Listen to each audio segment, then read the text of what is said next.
Back to the podcast, another Talking Sports, the best sports show on Sunday mornings, afternoons, nights, who knows? We don't know. With co-hosts Brad Miller, Dr. Doolittle, and Coach Nathan West. We have the applesauce expert and sprint-based training expert on staff at all times. Oh, God. I just want you to know that I did just tweet out a We Are Live with Bruce Buffer saying it's time and a gift, so I feel like we're officially going now. We're officially going. Our two listeners. Like, we're hyped now, so. We've made it. Yes. We made it. So when we say 9:30, we mean 9:30 Colorado time, Mountain time. Mountain time. It's a good time. And I hope we don't make Jacob mad when we're late. Yeah.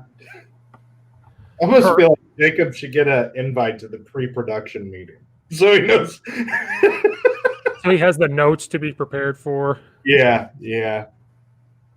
Oh, Brad, before we get going, Brad, here's your shirt. Oh, okay. They're available? They've been available. When is McLaughlin getting the Coach Steve Show hoodie? When we have sports and I make money, I'll get them one. Okay. All right, gotcha. But that's a whole nother. How much do those run? Because I'll get one. I'll wear it to practice and stuff. 15 for a t-shirt or a hoodie? Oh, a hoodie? I think like 25. Yeah, 25. That's a good deal. Don't find many good hoodies for $25. I didn't say anything about being good. I just told you the price. Oh, so they just exist. Quality. You have to print the shirt yourself. You get the hoodie and logo and have to print it yourself.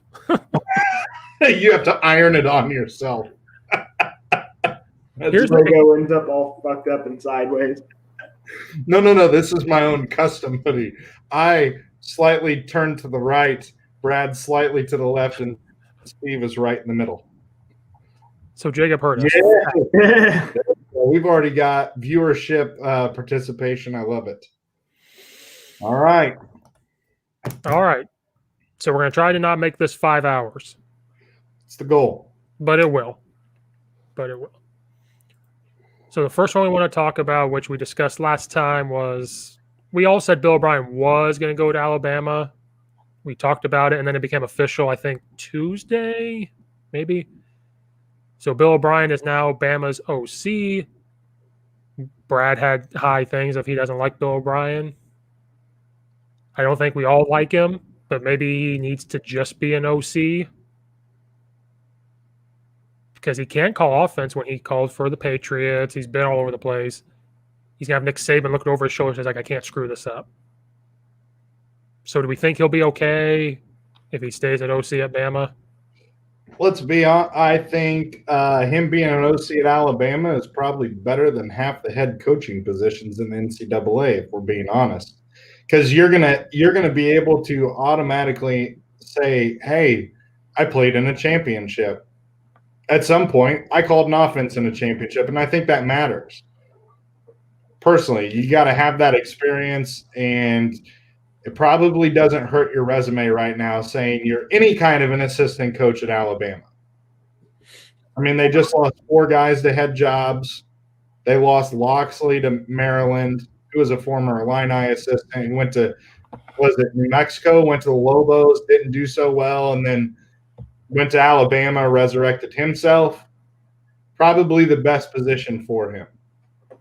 No, I think if you're Bill O'Brien right now, you're the kid on the playground that has head lice.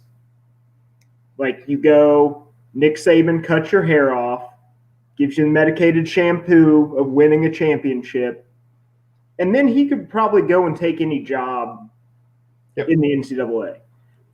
To me, he's not going to learn anything by going to Tennessee, being mediocre there, which we now know isn't enough for Tennessee, even though they need to come to grips with the fact that they're not Alabama, and get fired again. Worse than Auburn. Oh, yeah.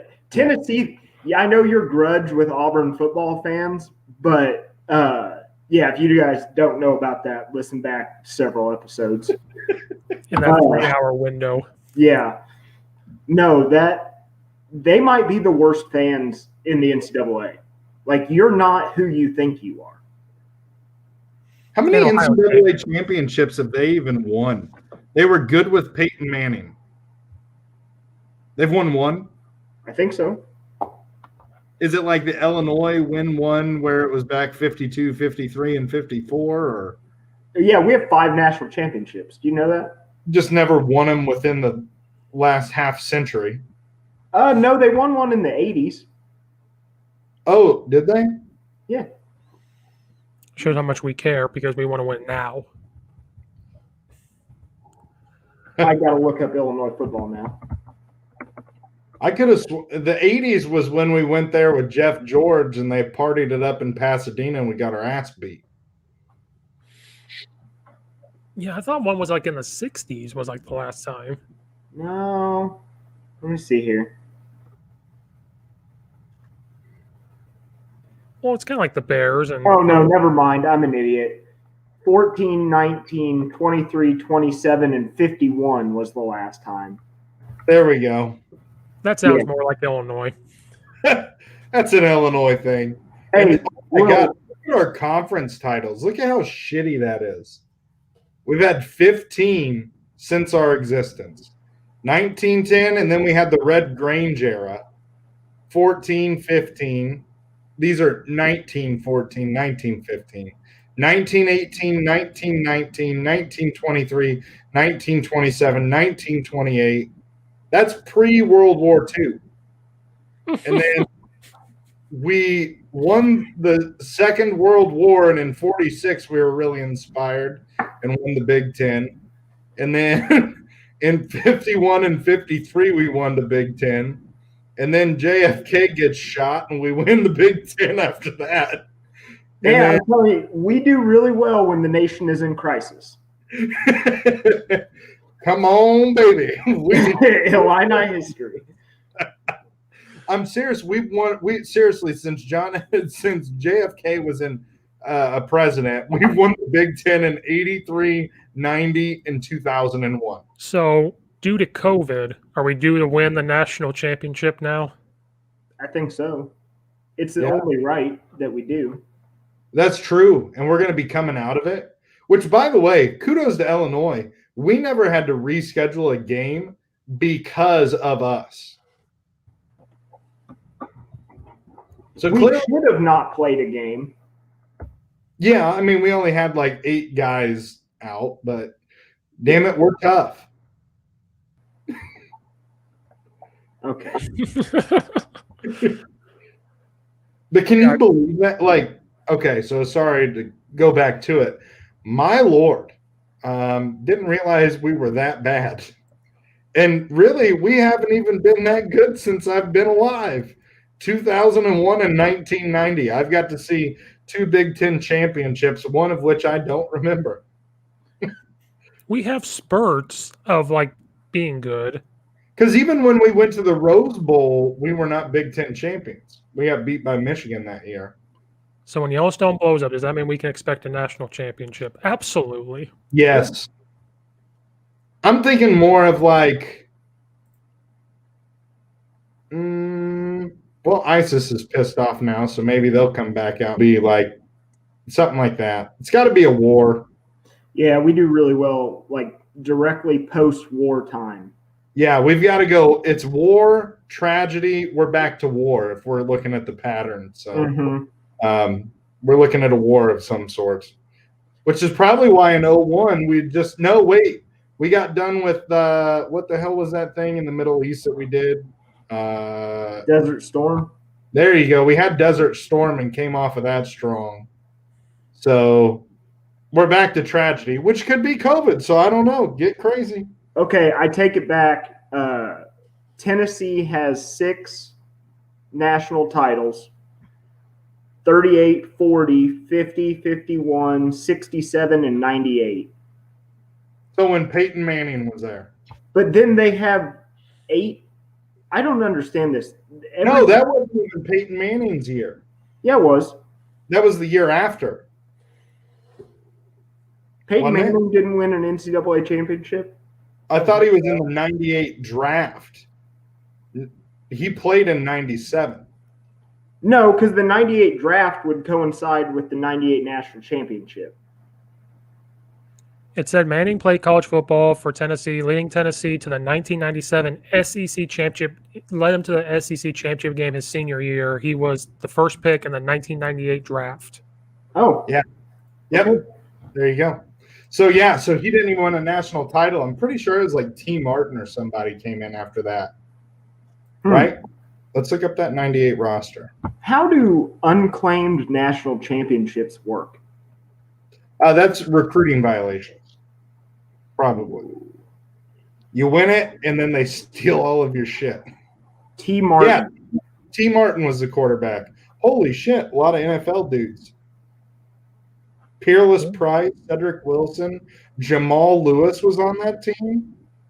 So people that don't watch the YouTube, we were talking about Bill O'Brien to Bama, and then we're talking about Bill O'Brien's name got floated around for Tennessee football because we're going to tie it into Tennessee football, which is a cluster.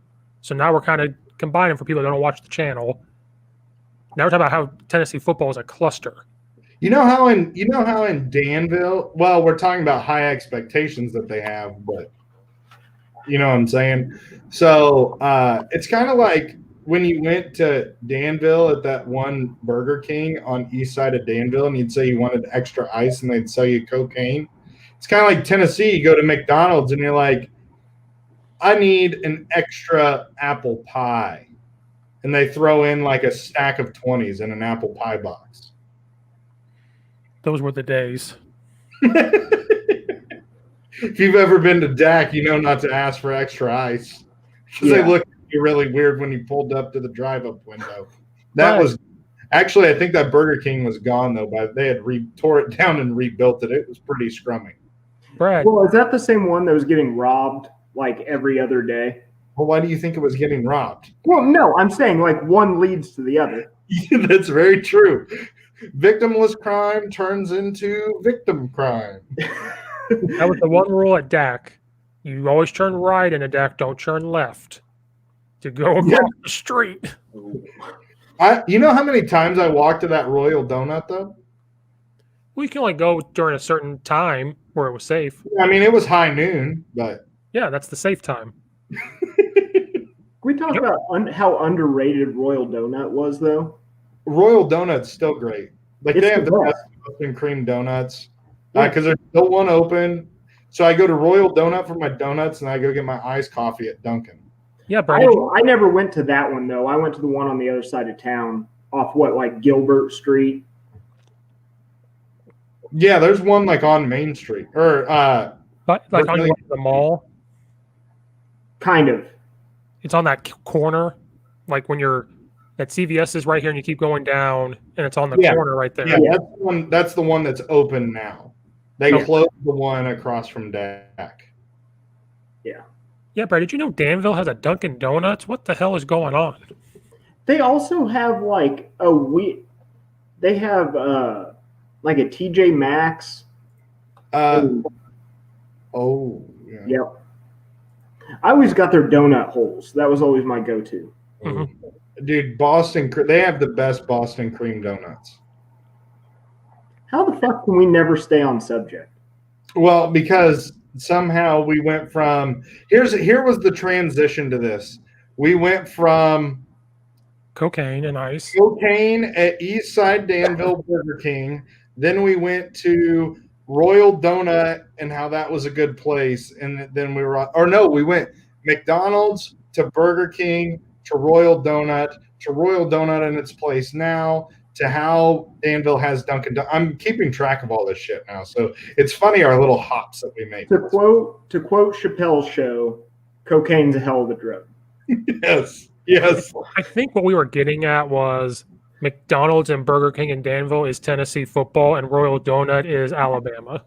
That's what we're getting at. Yes. That's accurate. Very Dude, accurate. Royal Donut's so good.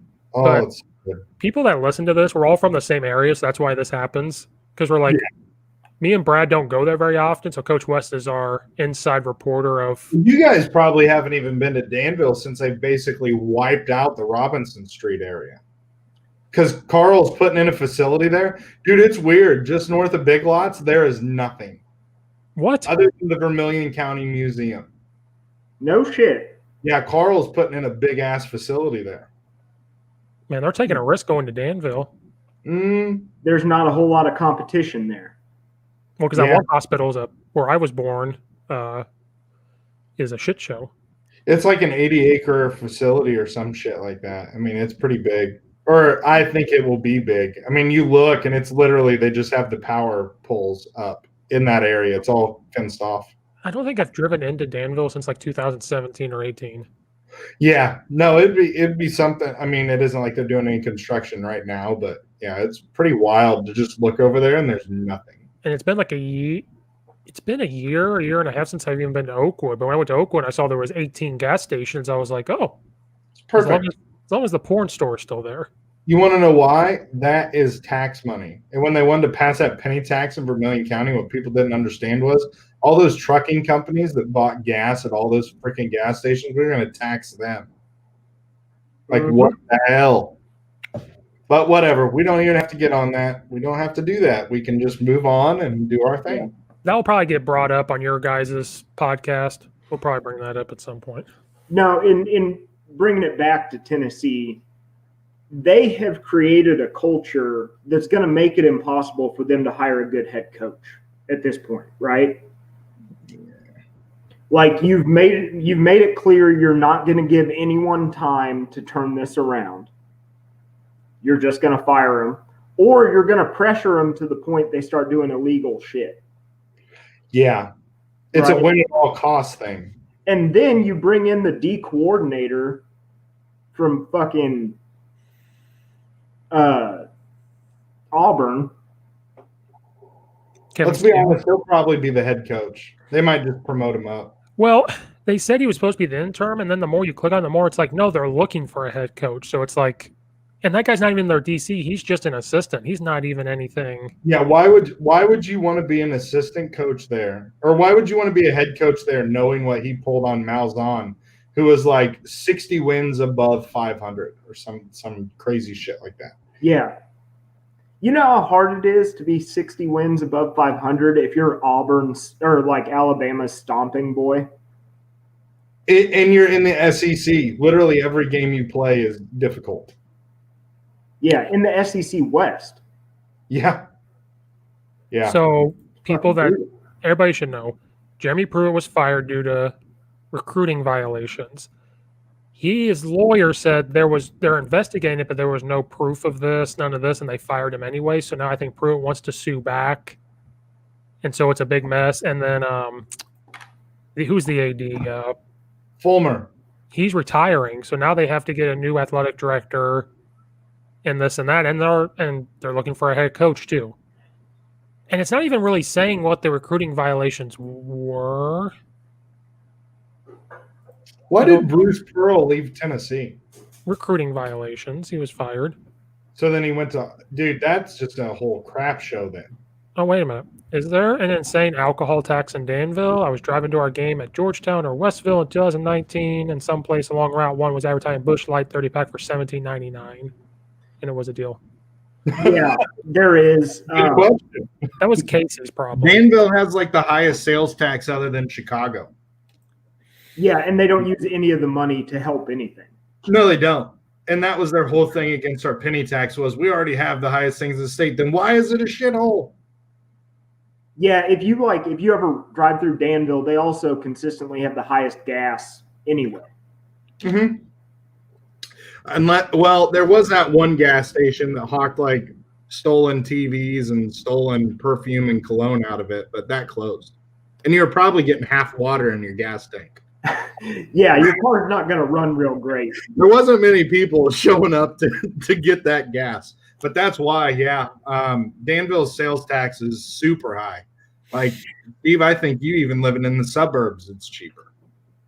It's like 10% or something. It's crazy. Yeah, just go to Jewel. Jewel's food is expensive, but the alcohol section is cheaper. Oh, About it. so Steve's a multi-stop grocery shopper if alcohol's for groceries. No, you want to know what's crazy? I was used to seeing like Busch Light being that like $18 for a 30-pack. And then I went to Carbondale and they're like $13. Oh, dude, you can get Keystone a 30-pack at Western for $9.99. No, I've never seen a better deal than beer 30. I've never seen it again. It was $8.99 for 30 beers. And it tasted like dog shit. Because there was a mixture of It was literally like water with a little bit of beer flavor added to it. Like I felt like a beer flavor was an artificial, like how we have artificial sweeteners. That's what Keystone Light is. No, that beer 30 came in a purple can, and yep, came in a purple can, had a picture of a clock on the front of it at beer 30. And I swear to God, I think it was just the purple can, but it tasted like grape. Like there was something fucked up. Dude, you were drinking that what the purple drank or what? What the hell was that? Purple Drink. God. They sold it at Purple Passion, maybe something like that. Have you ever heard of that? Mm-mm. I thought you were talking about the stuff that ruined Jamarcus Russell's career. No. His ruining was the blank film study tapes. Purple drank at McDonald's in Danville. Purple Passion. That's what it is. No, that's a house plant. Jesus, it was something. Somebody who goes to bars needs to. Yes, beer 30. Tennessee might be butt chugging at this point. they're in dire straits. We're just trying to help. Who's going to take that job with that DC who basically got rid of Malzahn, which Illinois would have took? Let's be honest. I would say 80% of college football would take Gus Malzahn as your head coach. But it's not even telling me. I don't know if you guys can find on ESPN. It just said in a notice of intent to terminate letter sent to Pruitt by Tennessee, they concluded the conduct by at least 2 assistant coaches and several recruiting staff members are likely to lead an NCAA finding of level 1 and or level 2 violations of one or more governing athletic rules. The university has also concluded that these likely findings were the result of either your marital neglect or lack of responsible preventative compliance measures to Pruitt, is what they said. So basically, that's legalese for he was looking the other way as they did illegal shit. Then additionally, Philip Fulmer, a Hall of Fame football coach, plans to retire after leading the athletic department for more than 3 years. The chancellor said Fulmer's retirement is independent and unrelated to the investigation. Bullshit. Did you put up the quotes before that? Because you just straight stole that from somewhere, and we're on an official podcast. I said off of ESPN's website. Okay, who was the writer? Because you got to say per the report by. Yeah. Per the report by, they can kiss my ass because this is a long article. It's just at the top, Steve. You just scroll to the top. Chris Lowe. Chris Lowe from ESPN. Shout out Chris Lowe. Thank you. Yeah, you're never going to pay attention to us, but thanks. But Pruitt said, and his lawyer said that they just started the investigation, but there was still no proof from the school or that. So, like he could sue. And then originally Kevin Steele was supposed to be the interim, and then now they're looking for a coach. And like you said, now it's just turned into this, you're mediocre. Philip Fulmer was sitting in there trying to tell Jeremy Pruitt who to hire. Now he's leaving. How much was he on the hot seat, though, before this season coming in? I mean, they were chomping at the bit to get rid of him. And, I mean, seriously, we're looking at 3 years in Tennessee. They ain't been anything since 98. I mean, they had Bryce Brown that one time. I remember I paid attention to him. But what have they had that's been exciting in Knoxville, Tennessee? And if you're talking about how to really mess this up, you're going to lose an entire recruiting class. Yeah. Like, how embarrassed is Nick Saban for Jeremy Pruitt? Like, I taught you all this, and now you've gone and possibly screwed up. I'm not saying he did this or didn't because it's investigation, but it's like. But no, I'm sorry. You wear a mask like that, you're going to get fired. If you wear a whatever the hell they call this thing. How do you guys think the O-line coach? It's above my pay rate. Well, I have to look that up. look it up now. I didn't know we were taking I Q&A. don't even watch TV now. But this is good stuff. See, this is what makes us go into that midnight hour. We're burning the midnight oil. Yeah, you get sidetracked. You know, professionally, What was that dude's name? Stevie popped it up. Oh, no, it's there. I put it back. Hugh Janus. you realize that's Oh. come on now. You Janus. It didn't click with me until I said it, and I was like, "Oh, Wow.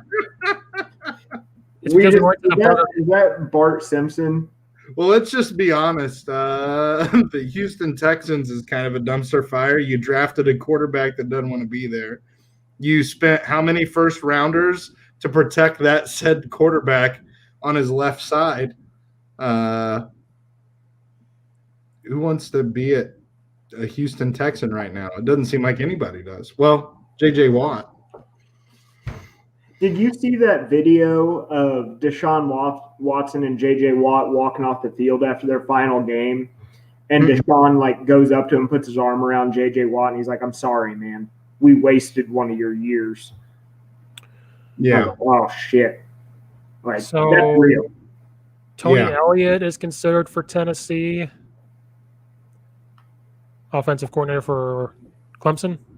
See, because you can't even bring in like a Hugh Freeze because you can't bring him into that toxicity. Like he's got to go to a place that has a good, solid culture, but just didn't achieve. In Tennessee, it's like taking grease and throwing it on a fire. Well, I don't know. Old Miss brought Lane Kiffin in, and he doesn't exactly have the cleanest pass. So Tennessee hired Danny White from UCF for a new athletic director, and they're saying he has ties to Matt Campbell from Iowa State. Ooh, he would take that job, and he seems like a very and he's a culture dude. Yeah. Is he going to get more than 3 years though? Is the problem? But see, new athletic director, new vision. Oh, that's true. Yeah. You bring in Matt Campbell, who's probably not going to take it unless he knows for a fact that he's going to get more than 3 years. Yeah. I'm just looking at Vols Nation. PJ Fleck's name's thrown around. He's been looked at by the team according to Football Scoop. I wonder if Fleck would leave, though. I mean, he's got a new stadium, still new stadium, kind of newer, I guess, within the past 3 years at Minnesota. Sonny Dykes is another name connected to Danny White's search. The offensive head coach has a background under Hal Mumme and Mike Leach. He got his first shot as a head coach at Louisiana Tech in 2010. Got that program to 9-3. I could see the guy from Iowa State doing it because that's in the SEC. That's your chance. And honestly, whether we like it or not, Tennessee is. I mean, you can still recruit well. And then at Tennessee, Gus's name's thrown around. And Tom Herman's name's thrown around. I don't think Gus is going to do anything for a couple years. He's making money sitting down doing nothing. If he didn't get the OC at Alabama, he was going to take a year off. Did he put in for that? No, I just thought that Nick would maybe try to get him. But the more I thought about it, I don't know if Nick was going to be able to force him to run Nick's stuff. It was going to have to be Gus's stuff. Yeah. Like Gus would adapt to a certain extent, but he's going to want to keep that H-back, buck sweep stuff. Gus Malzahn seems like the kind of guy that has enough pride that he wouldn't be like, I'm just Nick Saban's puppet for a couple of years. And he doesn't really have to clear his name because I think we can all admit that he kind of got screwed over. Yeah. I mean, you average, nine wins a game or 9 wins a season? But don't tell Auburn fans that. Yeah, you'll get blocked by all their podcast dudes. But his podcast is huge. Is it really? So I got blocked by somebody who's actually important? Oh, yeah. It's grown. It's only gone on for 9 months. His numbers are huge. Yeah, get them rookie numbers up. Because his podcast is about Auburn, but it's about recruits. So he looks at the high school recruits too. Well, that's cool. Wait, so you still follow this guy after he blocked me? I feel like you're like a Benedict Arnold. Yeah. Maybe. Uh-huh. Silence. Steve was like, "How do I answer this?" Probably because I didn't think about it. No, it's okay. You can still follow him. I'm not like that. I don't censor people. I'm gonna go and follow him right now. No, don't do it. Just tweet at him for me. As per the guy that you blocked because you're an a-hole and you don't like to be hit with reality. Yeah, you don't want to hear the truth. Because Yeah. I thought it was the other people commenting, and then when I had gone back and looked, I was like, "Oh no, it was mainly the guy, like the host." Mm-hmm. We have higher expectations. Is it just weird that after they win a national championship, like they go backwards, like big time? Like every one of those guys, they win a natty and then they go to like 7-6 the next year. Well, I think it compounds. Like Saban's figured out how to do it, but you lose so many staff members. Yep. If you're winning a national championship, you have a senior laden team. You lose all those guys to the draft. Yeah. But that's Auburn's pattern though. But then once they get past that like 7-6 season, they like sit there and hum at like 8-5, 9-4. You know what I would do? You know what I'd do for a 9-4 football season? I'm gonna be honest, and I know that we're not supposed to go to this. All right, let's just go to the bullshit. Yeah, Steve, keep going. We're about to. So we all agree Tennessee's a cluster. Gus could come in and fix it, but who knows if he even wants to take that dumpster fire. Hire the Iowa State dude. Iowa State dude would be actually the smart decision for them because you look at that culture he's created. He talked about how many kids he lost in the first couple of years. And, I mean, obviously, they're pretty dang good. For being Iowa State, they're pretty dang good. Hire the dude from Iowa State, give him 6 years, and let it sit. And simmer. Yeah. After 5 years, make your evaluation because, they never make it to the 6 years. So whatever year you want to give him to change, because, I mean, he's doing an entire change. If we're being honest, you should rehire them at 4 years on a 6-year contract, because even you see those coaches that are on 1 year left as they roll into that recruiting cycle. I went on a recruiting deep dive with Illinois. The closer you get in all coaches, even Saban, the closer he gets to the end of his contract, you don't get those bigger name recruits. Even guys who are going to be there forever. It's weird how that happens, but it makes sense. Why would you play for a guy that may not be there?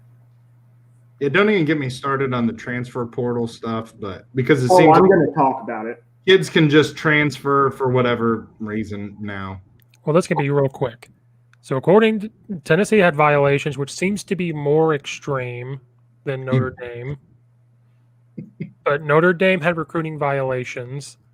And it's actually, if you read it, it's kind of confusing. It's like assistant coaches went overboard on recruiting a kid. And then Brian Kelly walks into the cafeteria to meet people, and the kid wanted a picture. He said no, and then eventually he's like, yes. And it just makes it look worse. Because NCAA has a book this big on recruiting stuff.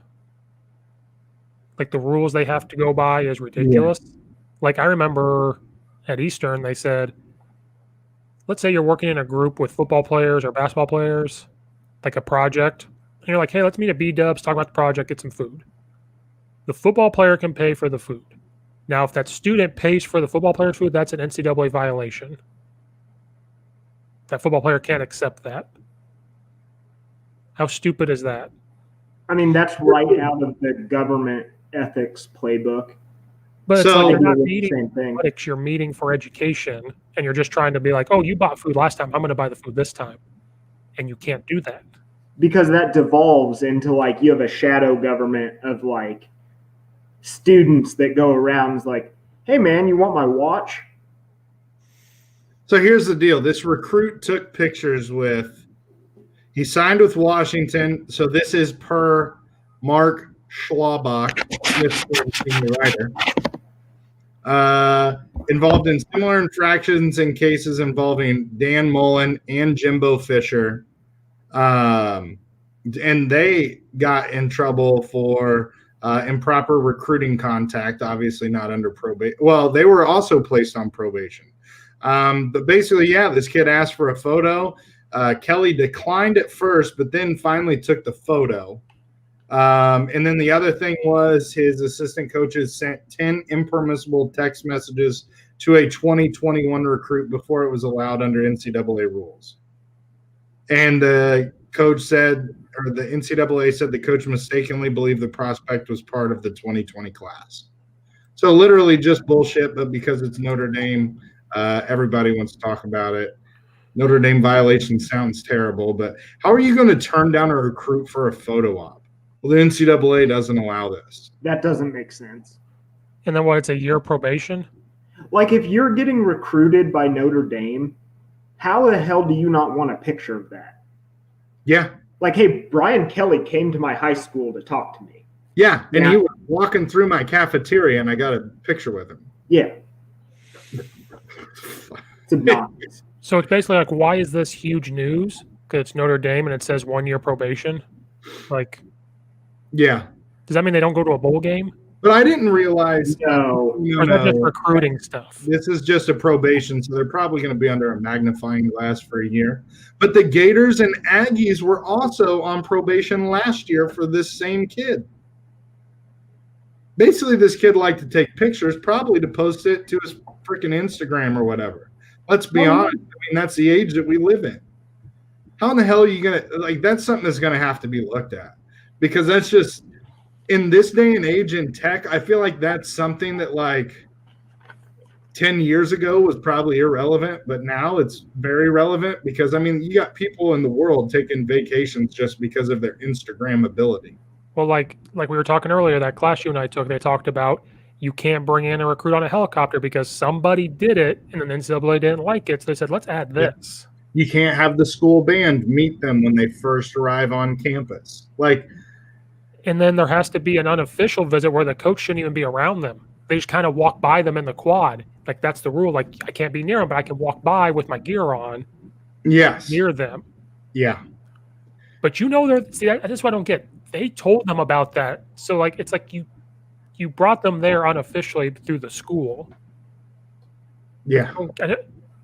Part of me is like, yeah, thank God I'm not a college coach. I couldn't keep track of all that. Yeah, you couldn't. Honestly, that's probably why, like, an Urban Meyer doesn't want to go back. Like, think of all the stupid shit that you have to monitor yourself on.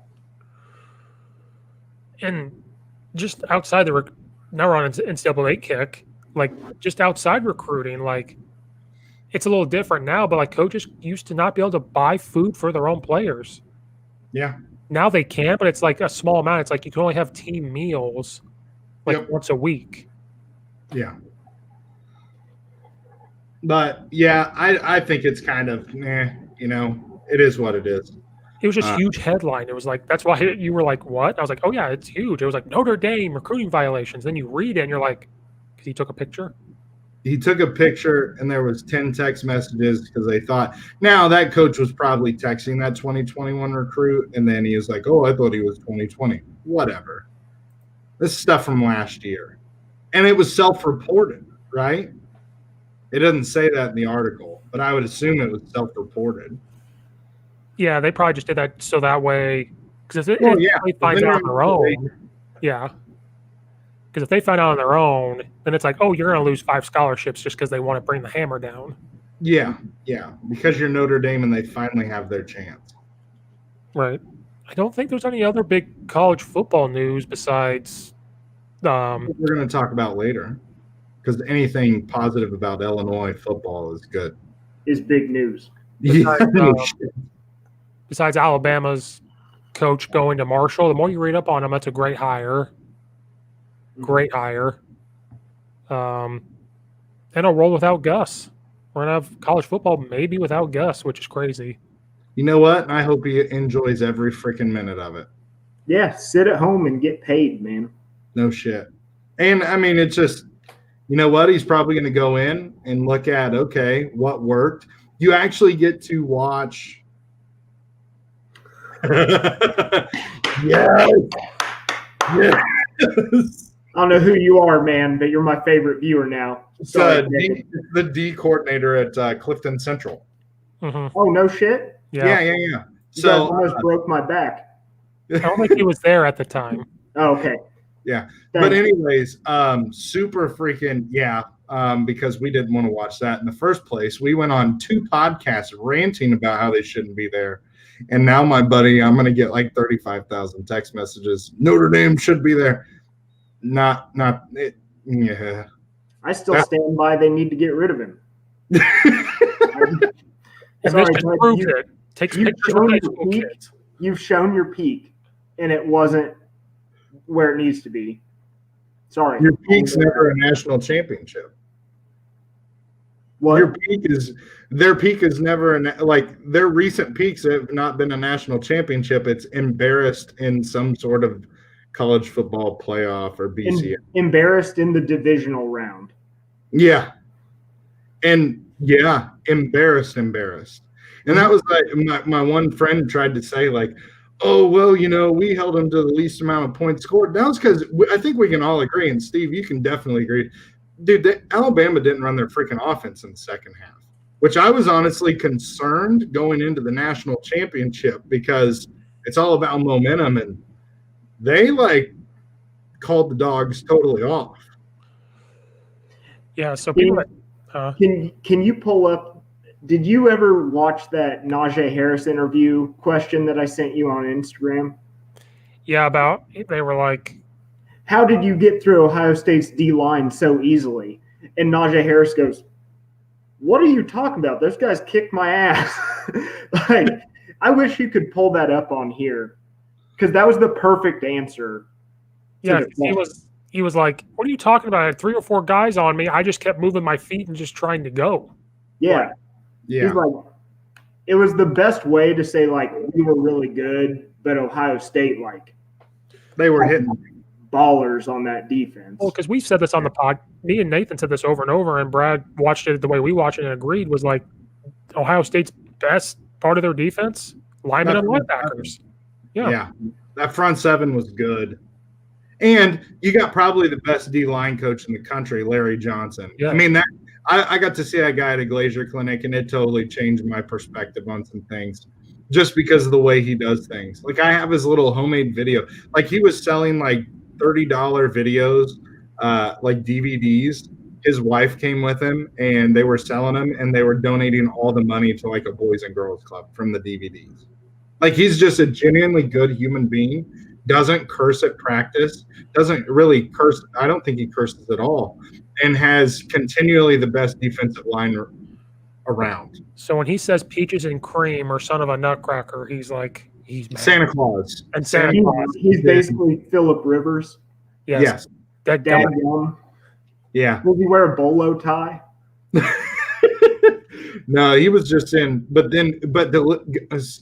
So that day, I went from listening to Sal Sunseri from Alabama, who was basically mother effing everything. But it was cool to watch him break down defensive pass rush, the best defensive lineman. So, at that time, it was Dwight Freeney and stuff.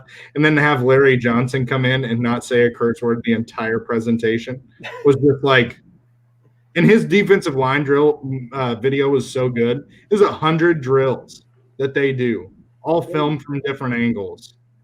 And so it'd have the title, and then it would have what they were doing.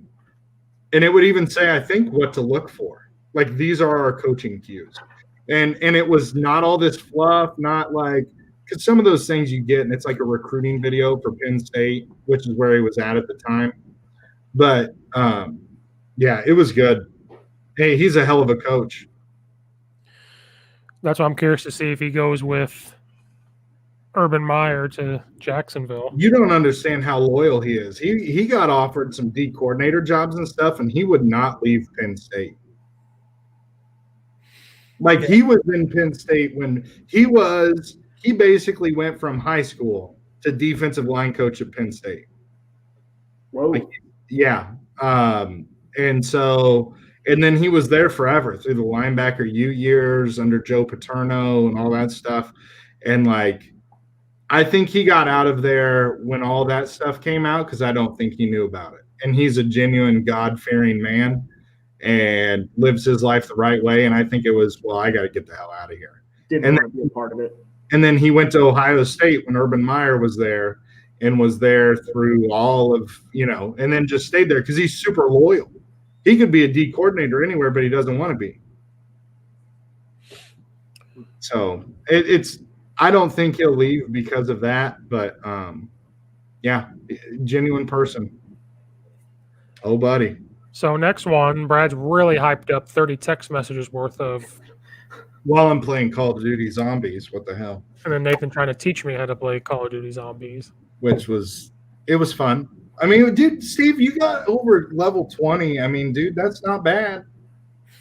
In your first go around, second go around or your first organized go around. Yeah. Let's get to Stafford. So Matthew Stafford and the Lions have decided to part ways, which leads into Brad's segment. They decided to part ways. So I'm happy for Matthew Stafford. He gets to be out of Detroit. And he isn't going to play for a guy who's going to bite kneecaps off. Exactly. Even though that Dan Campbell, did you see they changed his head coach thing in the doorway to be like head coach / the dude? Yes, I saw that. Yeah. I'm in now. I was out, but I'm in. You want to know what? Everybody made fun of that, but then I was like, folks, we're talking about the Detroit Lions, and we're in the AFC and NFC championship round. And we're talking about the Detroit Lions. Mission accomplished. Good for them. Yeah. Are we all secretly Detroit Lions fans in the They closet? didn't. No, hell no. I'm not going to. Yeah. Dude, if Chicago is bad, but Detroit's like a urinal. When they had Ndamukong Suh stomping on people and the team was just basically like, yeah, he does that. Like the legit bad boys. Yeah. No, but do you remember those years where it was Ndamukong Suh and Nick Fairley next to each other on that D line? It was like the old school Williams Wall in Minnesota. And then before that, it was Ted Washington and Keith Traylor. Like, we had good defensive tackle combos there for like 15 years in the NFC North.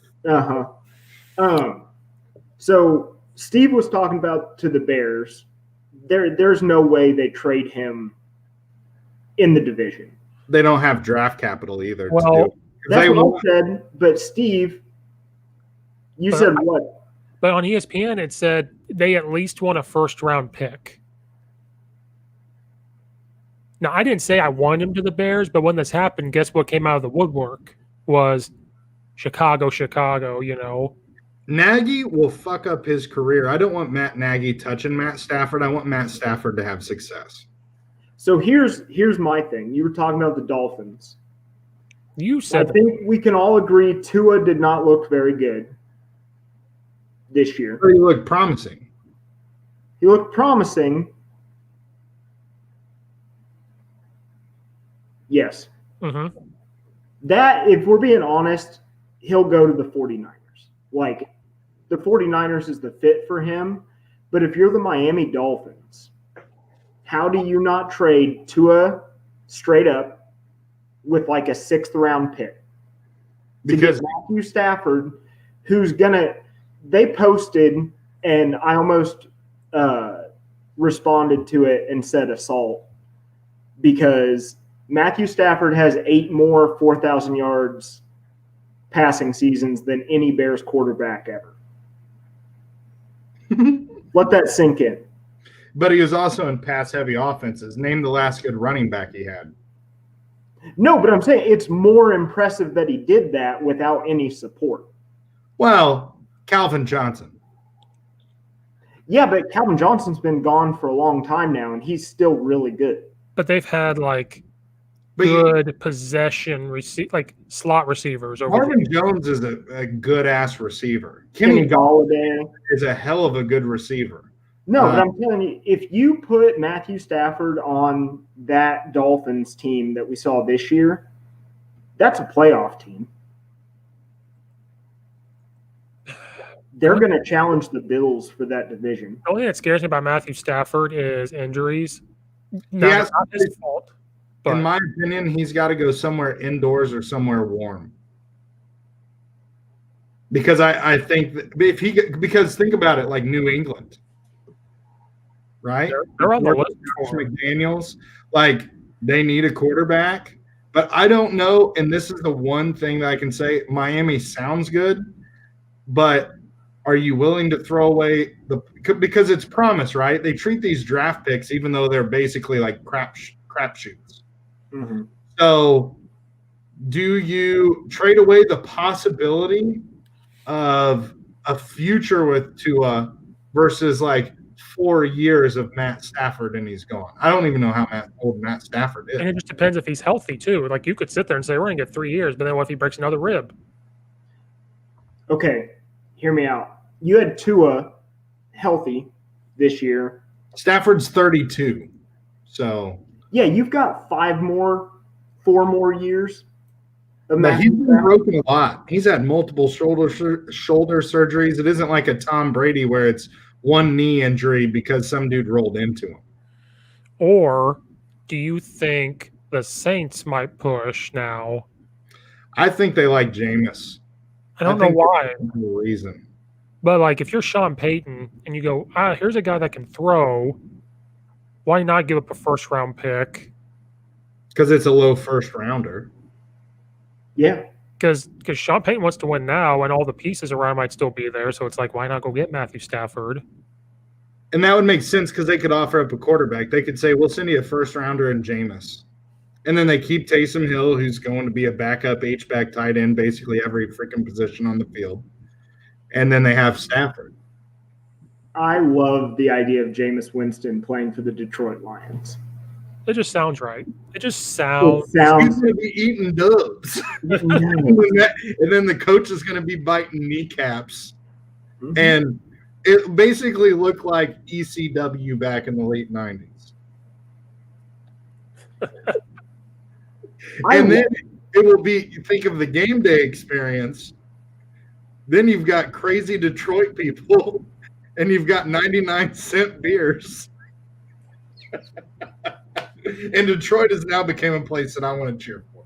Exactly. I'd cheer for Detroit. Lions game day. Let's get started. Are we just starting a whole firm at this point? Like let us Consulting plan and fix firm. let's fix your game day experience. Yeah. Nickel Let's beers. spice it up a little bit. What we're going to do may or may not be politically correct, but it will put people in the stadium. You're also going to need increased police. And there's plenty of folding tables at the current Hobby Lobby Yep. for you to go get. Actually, we'll just get our own. We'll get our own table building staff, so that nobody gets like one of the really good tables that won't break. No, but that's part of the fun. Is like Guys who break their fucking back Will this break or not? and go through an actual table. yeah. It's like, oh, that dude's going to be in a wheelchair now. You see their head snap back, and you're like, "Oh, hello, paralysis." But you sold every ticket. Honestly, I think like he's got to go somewhere warm or in a dome because he's only played in a dome, and cold weather brings out injuries. Oh, Flip flop. But That's see, well- Deshaun Watson kind of wants to go to the Jets. And Houston doesn't have a first round pick. oof. Yeah, but then you get Watson. Do you need a first round pick? But Watson's Houston wouldn't do that because Watson, who's mobile, is getting murdered behind that offensive line. Oh yeah. What's Matthew Stafford And going then who's he going to be throwing to? See, that's the thing. Miami with that number 3 pick, you don't think that they aren't salivating because everybody's going to want to trade up and try and snag quarterbacks, and they're sitting there at number 3 because of that stupid-ass trade Houston made. And they're sitting there at number 3 thinking, oh, Tua and Devontae Smith together again. That's the other reason I don't think that – because from a marketing standpoint, you don't think that doesn't sell tickets. You've got the Heisman winner coming in paired up with his old collegiate teammate. Like, that's going to sell tickets. Kind of like Urban Meyer and Trevor Lawrence. That marriage is going to sell tickets. But And kudos to Miami. You won 10 games and you basically unloaded your whole damn team. Yep. That's what I said. We were talking about the Bears, and I was like, I want a Miami-style rebuild right now. Get rid of everything. Let the players that I really like, let Khalil Mack, let Akeem Hicks, hell, every single one of them that are on a good contract. Like the Akeem Hicks contract is a good contract. Let him go to a winning team and win a championship. Well, remember, he was with the Patriots. Now he's with the Saints. Oh, he's with the Saints? Oh, Yeah. shit. Well, never mind then. But that's what I'm saying. Like, get a bunch of draft capital and let's have one of those stupid Madden simulation drafts where you have the first, third, and fifth pick. That somebody wants to play for the Jets. COVID-19 is really Please, buddy. Please. It's a You time know what I would give As a Jets fan, to have Deshaun Watson? Do me and Coach West have to pick another organization now to root for? Brad has the Jets. here's what I think, though, with the Jets. It's a big moment. And you are on the marquee at that point.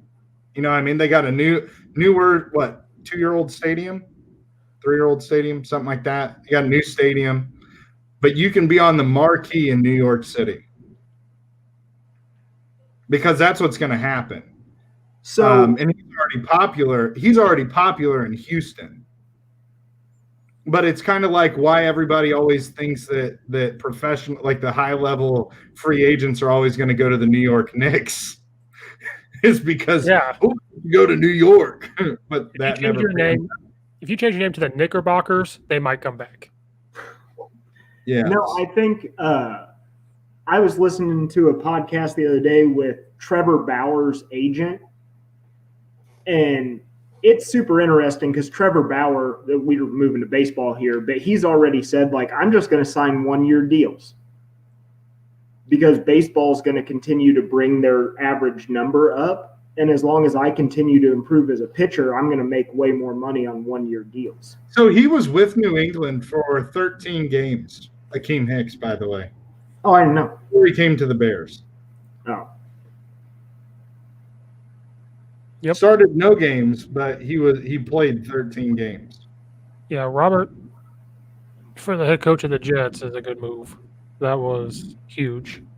Like, I think that guy is, and I think Watson wants to play for him. I think that's really important. So here's the question. Let's say the Texans want a lot for Deshaun Watson, rightfully so. Well, because he's almost a guaranteed product. He's not a hope and a dream. Do the Jets have the stuff to get Matthew Stafford? No. I don't think Stafford would want to go to the New York Jets. But to play for him, to play for their new coach, maybe. Not as much as Watson. Yeah, if you're 32 years old, like I said, Stafford's got 4 more good years. Maybe. Miami makes more sense because they're not like a rebuild. They're like if we get a quarterback that can play 16 games and stay healthy, we could be. What about Pittsburgh? Yes. If Roethlisberger he would have the receiving core. Oof.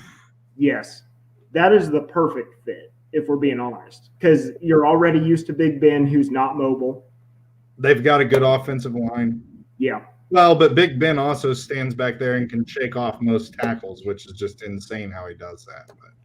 Yeah. So I think he could go to Pittsburgh, the Patriots, 49ers, and then I'll just throw the Saints out there. The thing is New England's always conservative with how they handle their draft. I think Jimmy G's going back. You think so? I If think Jimmy G goes back, then I can see San Francisco making a play for. I said this from the get-go when they got rid of Jimmy G because Belichick didn't want to. It was Kraft. And so I said this from the get-go. I said, if there's ever an opportunity to bring him back, I think they'll bring him back. And they would be able to bring him back cheap because he's been injured every year. Yeah. And you have Josh And one McDaniels. of them was stupider than hell. He ran out of bounds and freaking had a wobble, and boom, ACL gone. Yep. So I think with Josh McDaniels, the way he could call offense better for Jimmy G than Cam Newton. Yes, I feel like they had to change their philosophy in New England this year because they were so used to having a Tom Brady-ish quarterback. So I think if 49ers get him and they're healthy, they're going to be contenders. If he goes to Steelers, look out for them because they'll be big-time contenders. Well, and then just think of that division. You got the Ravens, the Steelers, and the Browns. Like that is oof. And the Bengals have Joe Burrow. Yeah. Right. As long as he comes back healthy, I hope he can come back healthy because he was keeping them in games solely on his arm as a rookie. And getting the shit kicked out of him. Yeah. It was shades of like Matthew Stafford as a rookie. Do you remember Peyton Manning as a rookie? No. He got his freaking ass beat. And they were like 3-13, right? Yeah. Yeah, because they had to get some linemen in there. I think it was only Saturday was like their only good one, but it's like he can't do it. Yeah, so I don't know. Like you said, if we didn't have Matt Nagy, I'd be like, yeah, let's get him somehow. But Nagy would ruin his career. Yeah, Nagy, I don't want anybody that's worth a damn coming to Chicago so Nagy can ruin them. I think we know what needs to happen this year. We just need to suck and get it over with. Fire him week 6. Promote somebody, I don't even know who the hell. Offensive coordinator probably. So I guess he wasn't sacked too much, 22 times. I don't know how many hits he had. Who's that? I mean, Peyton Manning. Oh. But you look, so he got sacked 22 times, then 14 the next year. There's an asterisk next to it, so I don't know why. And then 20, 29, 23, and then all of a sudden his offensive line, he started figuring it out. And then he was only getting sacked. Like, they went to the Super Bowl, sacked 14 times in an entire season. I mean, he started to figure it out. And I think that's part of the mental game, too. He knew how to check out of stuff. That's kind of when he took over that offense. Yeah. But Stafford throwing to Juju Smith-Schuster and Claypool, and Connor's a pretty decent running back, put on a shit ton of weight and then got slower, but he looked big. And But then he Mike could- Tomlin's a good coach. Like to get him there, it's Yep. a tough place. Matthew Stafford's really tough. That might be Yeah, a good fit. yeah. And they don't have a high round oneer, so it isn't like you're really losing anything for a proven commodity. But you just have to wait and see if Ben's going to retire. I think we all kind of know he is. Yeah, Just wait. yeah. But I could see the Patriots liking him. I could see the 49ers. That would be a good fit with Shanahan. I think that would fit his skill set. The Patriots with McDaniel. You got to look at places that know how to coach quarterbacks. And then I keep going back to the Saints. Like with him and Sean Payton, that would Yeah. be because you don't It'd have be to fun to watch. I think they brought Jameis in, though, to basically be the heir apparent. I think they knew it was Drew Brees' last year. And Sean Payton, because Bruce Arians calls a very vertical passing game, which is why Tom Brady struggled early. Like, you're going to throw interceptions in Bruce Arians' system. You're also going to hit home runs. But with Sean Payton knows how to manage Jameis a lot better and get him in throws that he can make and make really well. As long as he isn't doing like stupid ass, I don't even know what his training videos were last year, but Jesus Christ, it made most people cringe. Where he's got the like medicine ball swinging.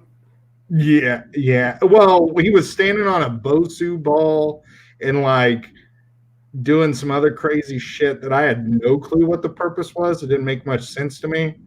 Yeah. And then he was like doing burpees and just looked like a whale that had beached. Like laying there just like, ugh. It's like, how's this making you a better quarterback?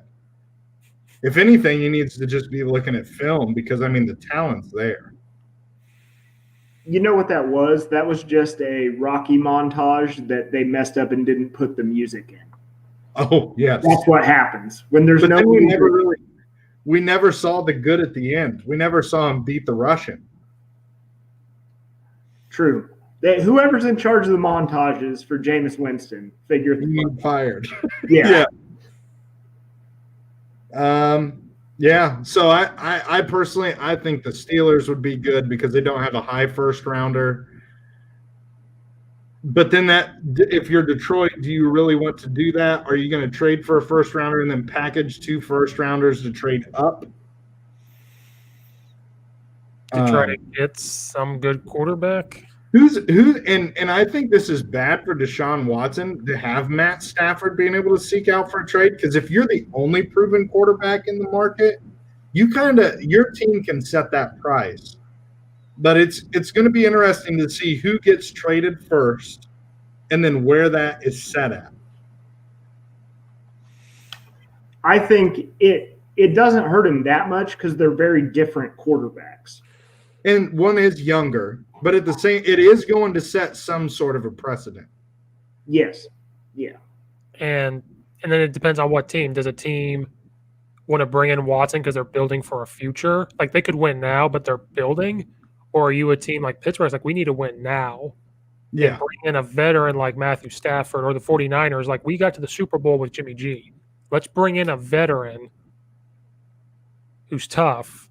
Like, Yeah. It depends on the team. It does. Like, I don't think Stafford's a total rebuild guy. no, it's got to be you're close now, like playoff time now. Yeah. Because that's where he's getting, like, you probably said a good point. Like, he wouldn't go to the Bears maybe because that's not proven. Steelers, 49ers, and Saints and them. Yeah. Because it's him and his agent seeking out trades, right? Not the team. Well, the team and him mutually agreed to part ways. So they're gonna work together to get that done. And I think so. Then that means he's going to a place where they know how to manage a quarterback. That's what that means. He's not going to some shit team. So here soon, we'll see reports of Jerry Jones getting a hold of Matthew Stafford. Now that's fun. That Stafford's from Texas. Trade Dak Prescott in a first round to get Matthew Stafford. I don't even think you got to trade a first rounder for Dak. I think it's probably a second and a fourth of the next year, maybe. Mm-hmm. Because you're getting a quarterback, right? The reason they want that first rounder is to get that quarterback of the future. Right. You can't trade Dak. He's not under contract. Oh.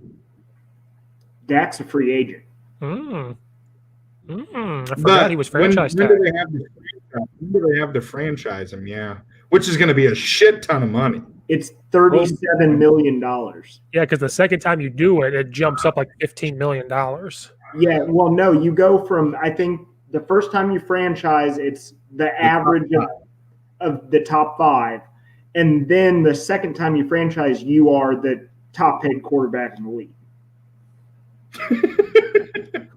Oh, Dallas. Well, Washington did it with Kirk Cousins. Remember? They did it twice. And Kirk Cousins had a year where he made $35 million to be Kirk Cousins. And then signed a totally guaranteed contract with Minnesota. Yeah, that was worth it. Oh, God. Maybe you remember when Stafford was the highest paid quarterback in the league? Yeah, for like 2 years. Yeah. I think that's why there was always a part of me that's like, can the Lions just be decent? Because I liked Matthew Stafford. Yeah. You know, I wasn't like a true Lions fan. Like, a part of me wants to be, but it's like I'm a Bears fan. He's an easy guy to root for. Because I kind of root for him at Georgia. Yeah. Yeah. He just seems like a down-to-earth guy. He does his job. He's a backwards hat guy. Yeah. And he wants you – and you kind of want those guys to have success. And, like, how many times could he have left Detroit? Like, honestly – yeah. Well, yeah. He had And he's opportunities to leave. And he's never really complained. No, he's always said, like, I want to win here. And they've had pieces to, like, compete. It just has never come together. Let's be honest, though, with this new head coach for them, this is either going to be huge boom or a huge bust. There isn't going to be a 500 season. It's Yeah. either going to be 3-13 or 13-3. Yeah. And I don't know if there's an in between. Did you see Matt Patricia got hired back on the Patriots? What? He's going to be an assistant coach for the Patriots again.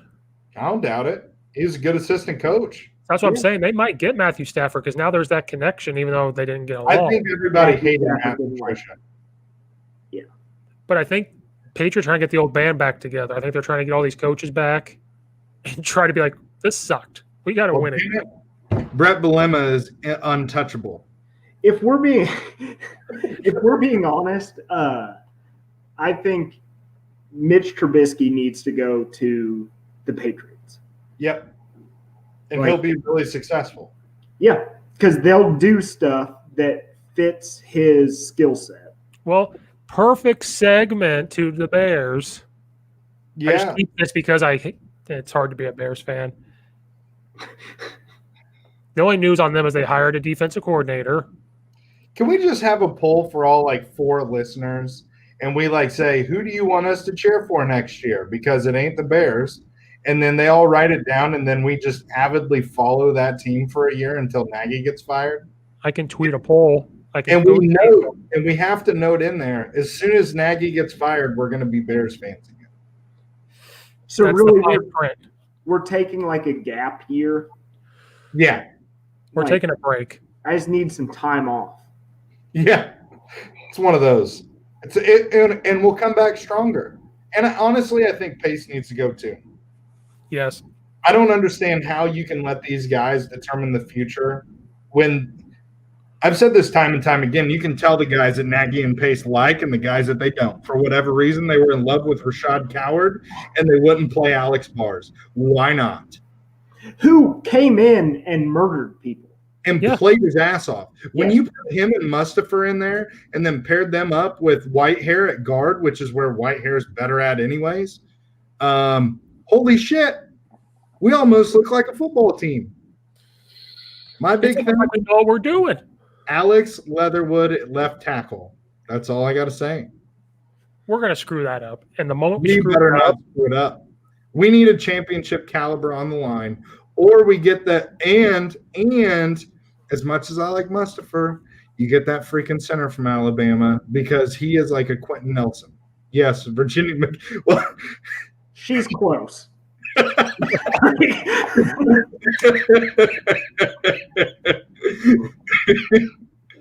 I don't mean to wish that. She's probably a hell of a person. Yeah. But, you Did I know, ever tell you about the time George McCaskey knocked on my girlfriend's door to hand deliver their season tickets? yeah, and she didn't know who it was. Yeah, she was like, "Who are you?" and shut the door in his face.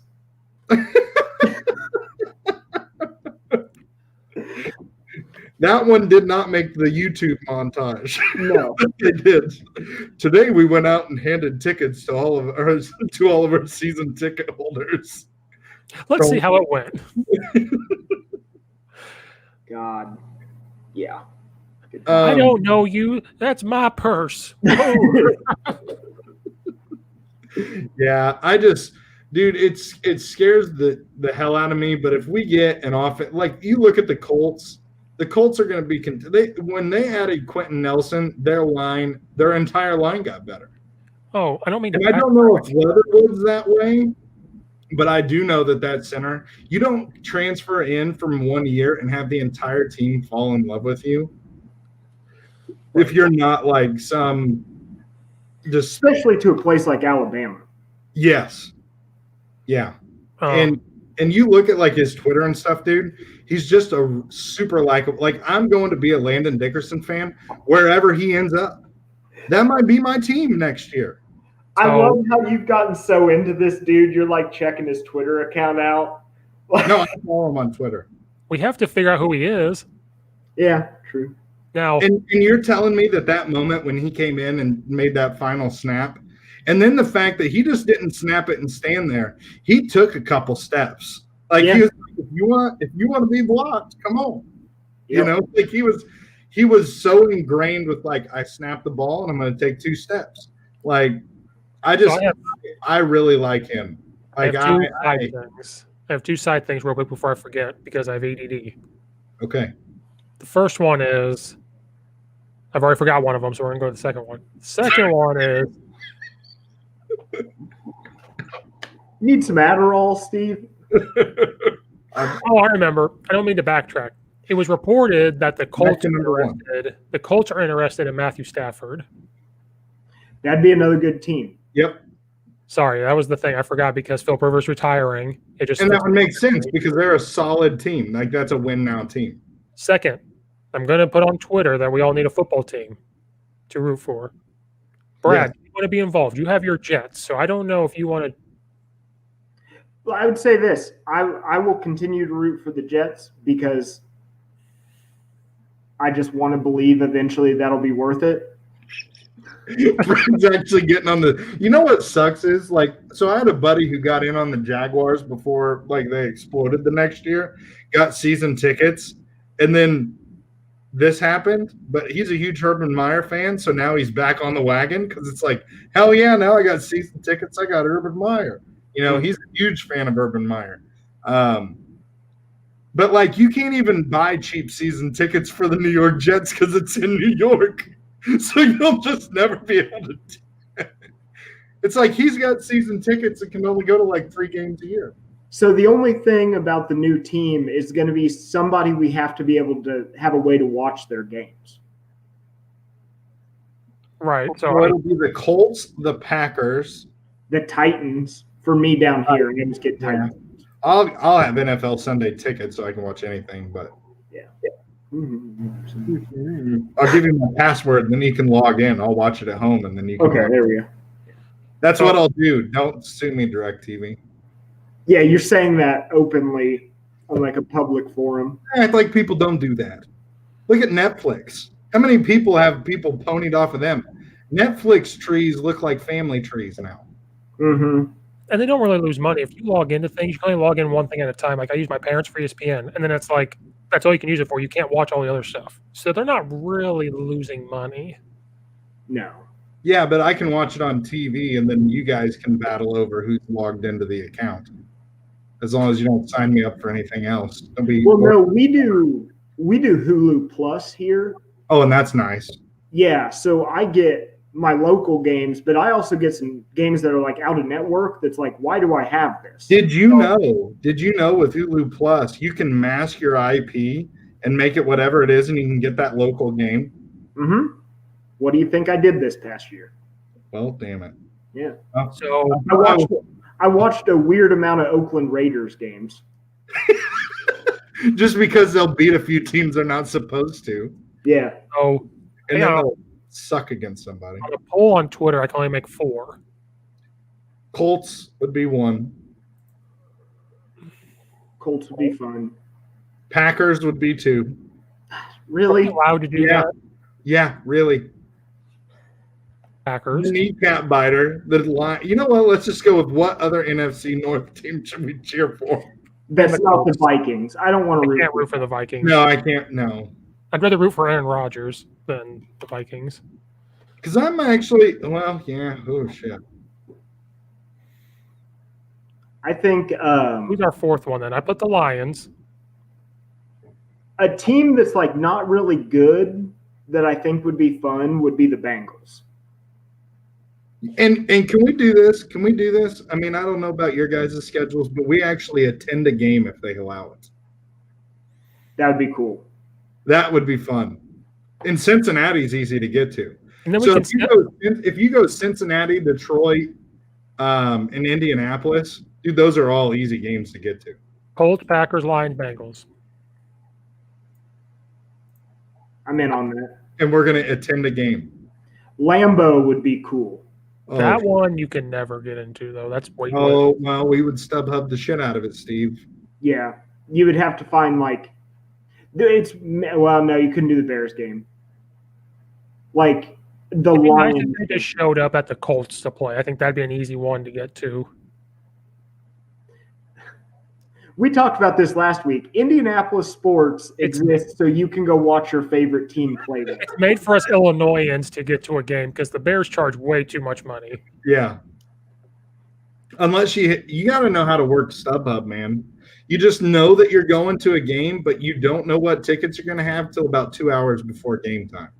All right. I put Because the poll everybody up. starts selling their tickets cheap. I sat front row to a Motley Crue concert for $65 on their farewell tour. I bought them for me and a buddy, $130 for 2 tickets, front row. I think I remember when you went to that concert.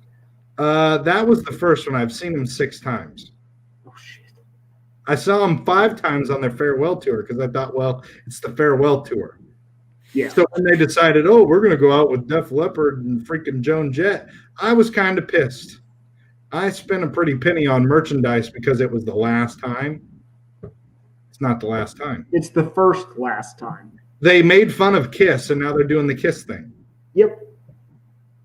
Money, man. Yeah, they came out with the Dirt movie, and then all of a sudden they realized they don't hate each other as long as they can make enough money doing it. Yep. Pisses me off. So Okay, I put the poll up. we're sliding here. Put the Yeah. poll up. Let's move. I put the All poll right. up. What was that? So then next is, well, first of all, we'd like to hire for the DC, right? For the Bears. That's a good hire. Yeah, probably should have done that from the get-go, judging how Pagano did things. Yeah, should have absolutely been who. Did you see they were interviewing before they hired this guy? It was reported that they had talked to Mike Singletary. Whoa. And You a part, have to be- but a part of me was like, okay, Bears ties, blah They blah. do But a good name, but he's been a head coach. yeah, And if And is he going to be able to be in an incompetent system of Matt Nagy, where your That was the whole defense has thing. basically got to do everything? And Matt the Nagy would drive him nuts. And Mike Singletary is not a guy that's going to bite his tongue about it either. nope. He'd be like, well, we got fucking left out to dry because we're 3 and out 15 times a game. we would have Well, Mike we Ditka and allowed Buddy Ryan 18 all over points again. today, and well, we got our ass beat by 18 points. I don't even know how Yeah. this works. It'd be Buddy Ryan and Mike Dick all over again. Yeah, but at least they were both good. No, yeah, you're talking about 2 Hall of Fame coaches. Well, no. I'm talking about the throwing erasers at each other and this and that. Like Yeah. that would happen. Mike Singletary would be like, "You suck. Get the hell out of my office." You know who else I really would have liked? Greg Williams. Oh, No, Just blitzes all the time. Bounty Gate. bounty. Which you want to know what? He has good freaking defenses, and you're telling me, I mean, you know what? The whole Jets thing, it's the whole damned if you do, damned if you don't. If he sits back and prevent, then they're not the number 2 pick in the draft. No, that's a very open secret that he was like, we have to lose this game. Like he's just doing what he's told at that Right. point. Well, and it's the same thing with Doug Peterson at Philadelphia. You don't think that call didn't come down from up top to take Jalen Hurts out of the game? Because Come they on. win that game. There's 2 Yeah. voting for the Colts right now. Because it says it just pisses me off because you know that's what happened. Because judging by what has happened and transpired with the Bears, you can't tell me that front office doesn't start to dictate who's doing what. Yeah. And that pick being 3 picks up is really important. In a good draft. Yeah. Like- You're gonna get a day 1 starter and possible Hall of Famer in this draft. Yeah. Unless you're the Bears. Yes. Then we're going to draft a D3 guy that'll be out of the league in 3 years. But he's going to show a lot of promise. And he's Yeah. going to look good. He'll have like an insane 40 time or something. Sure. Okay, who's going to win these NFL playoff games? Because I'm getting sad. We're just talking sad Bears shit. Yeah, right but now. we're coming back with Illinois, and we're going to talk the most positively about Illinois that we've heard all week. I'm so excited to say positive shit about Illinois. That's So why I want to get through this. Yeah. NFL. Brad's our recruiting coordinator part where he can look that stuff up and keep me informed. About what? Recruiting. Illinois football? Yeah, you're my. Yeah, and that's all I've been doing. Now that I actually have off time from work, I just sit and listen to press conferences with Brett Beal. I've watched every single one of the press conferences for his new assistant coaches. Yeah, see, guys, Like- how hard Brad works. Me and Nathan was teaching me zombies. And Brad was watching alumni U of I, Brent Bielema. Meanwhile, I got like 10 IEP meetings, and basically because I'm a 3-sport coach, I have no freaking clue what the upcoming week is bringing. But I was coaching basketball. And we're going to be doing that. But you know what? I'm excited. I'm excited for that, but let's not get into that because this is a positive thing. And it's just going to piss me off and take me down a road. Because then I knew we were all played, and it's okay, and we'll just move on. You're going down the road. Don't do We it. have to go day drinking. Like, let's go get a drink and get through this. Now there's a podcast. Day drinking and hard drugs. I'm just kidding. No hard drugs. Day drunk 2 p.m. Let's tell you about state of Illinois. Yeah, because I see all the shit from California getting posted up, and it's like, I know exactly what you're feeling right now. It's only what I've felt since track season. But at least in track season, I accepted the greater good. But now we're doing it, so let's get off of this real quick because it's starting to slide. So, update on the poll already. We have 3 votes already. Ooh. 2 for the Colts and 1 for the Packers. Okay. I like it. Brad, we're going to get the Packers. You know what's going to happen. I'll retweet it too, so then that way people can.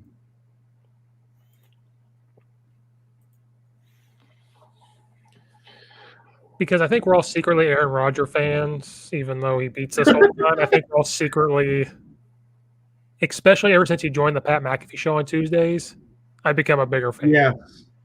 And he donated like $500,000 to that Barstool fund. And he's calling people out. Did you see him call out the Packers? He was like, I hope my own organization follows me after this. Like, yeah, and they haven't. No, they haven't. Like, and he talks to Dave Portnoy all the time now. They're like texting, and Dave posts it all the time. He screenshots it. Like, this is my new big cat. Yeah. So I just retweeted it. So my 200 followers will vote. So don't worry, Steve. We'll get those numbers up. We got to get on like. No, I don't want to give anybody like that an opinion. Never mind. Continuing on. NFL playoffs, 34-31 Green Bay. Yeah. And I don't know about the AFC, so you guys talk about the NFC game real quick. Honestly, I think this is the ultimate Tom Brady game where it's like if they can play good defense, which Tampa Bay seems to be set up really well to deal with the Packers. It's snowing in Green Bay. There's going to be a lot of running the ball. The Buccaneers have an excellent run defense. I think it's first in the NFL. Timmy Brady throws like 2 touchdown passes, goes to another Super Bowl. I don't know what the score will be. And one of those is the Gronk. Yeah, it kind of has to be. They've been so close. But I think Green Bay. No, I think Green Bay. Aaron Rodgers is at a different level this year. And he's been swaggy. Brad, I think he's loosened up because of the McAfee stuff. Hey, Brad. He's not so uptight. Well, actually, both of you, go look at who just replied to the tweet real quick. And then when you start laughing, I'll know. Coach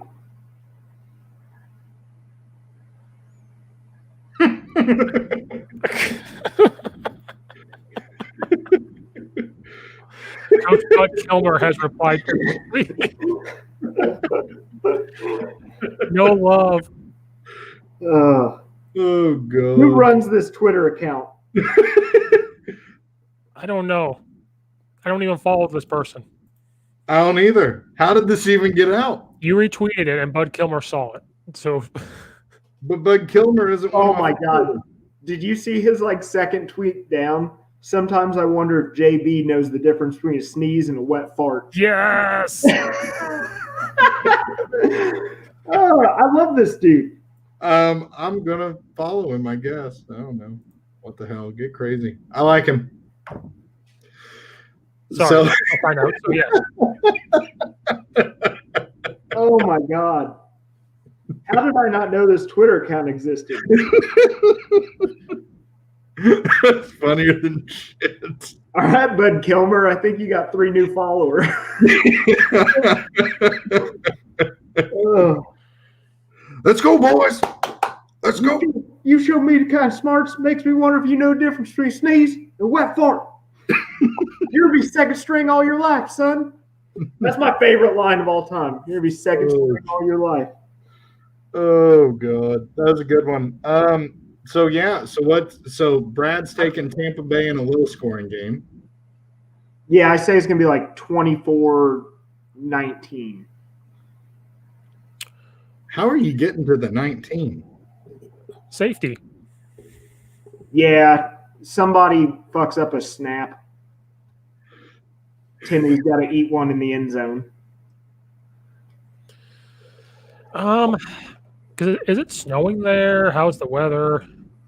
Doesn't matter. Aaron Rodgers is impermeable to snow won't bother him. I was going to say if it's okay weather. I was going to say like 42 or 41, 38.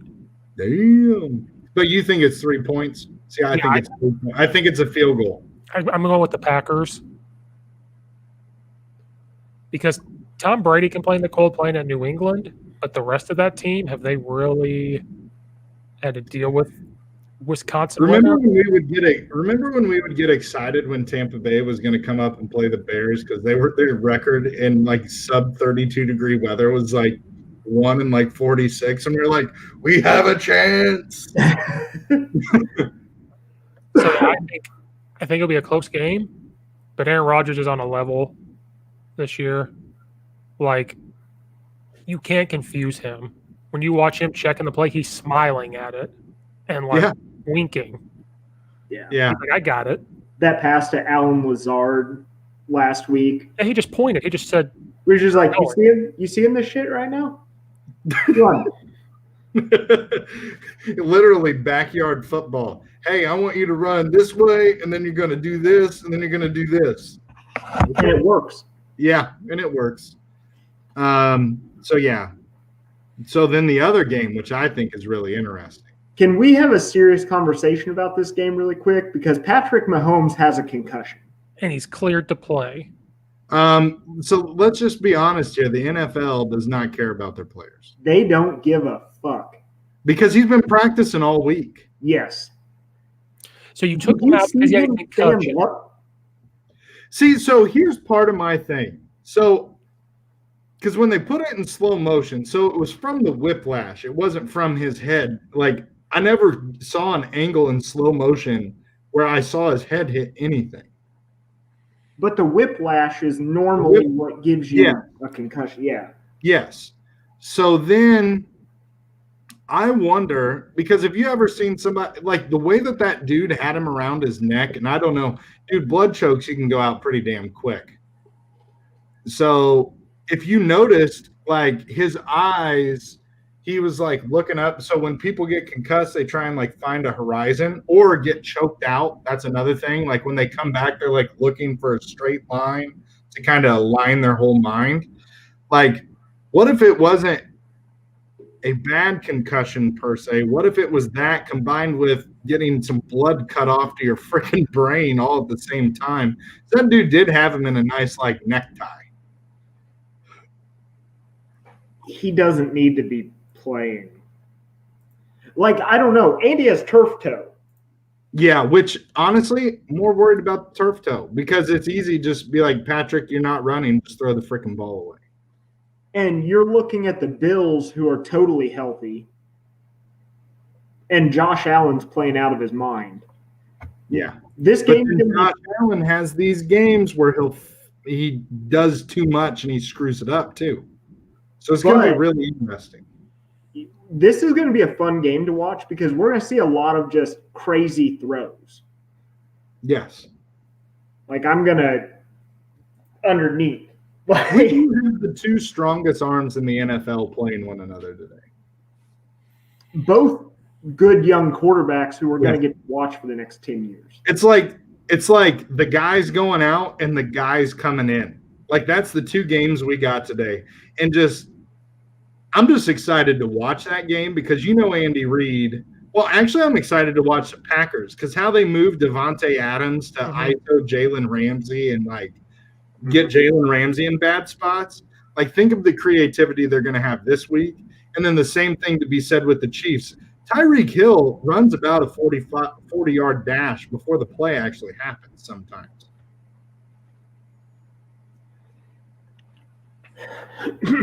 I want what I want versus what I expect. I want the Bills to win. I fully think Kansas City wins this game. And Andy Reid is going to carry his nutsack in a wheelbarrow on the way out there. Like Randy Marsh smoking in front of the cops. Oh, what? I thought this was America. I thought this was a free country. Yeah.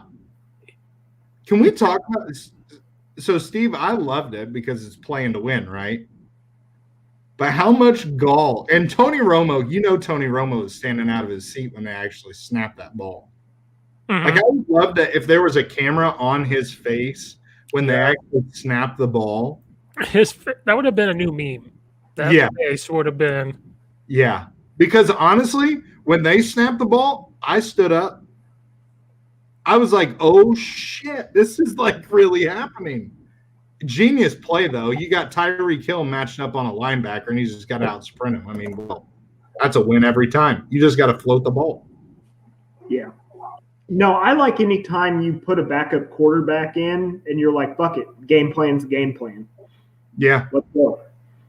And with Chad Henne. With Chad Henne. Who's absolutely not Patrick Mahomes. Has not even close. Yeah. I watched him relevant against Mario Manningham and those guys. The last time they were relevant against Ohio State. Yeah. Yeah. Chad Henne and Mike Hart and Mario Manningham. That was that team. Who was the offensive tackle there who was monstrous? He was like a number one pick, wasn't he? Yeah.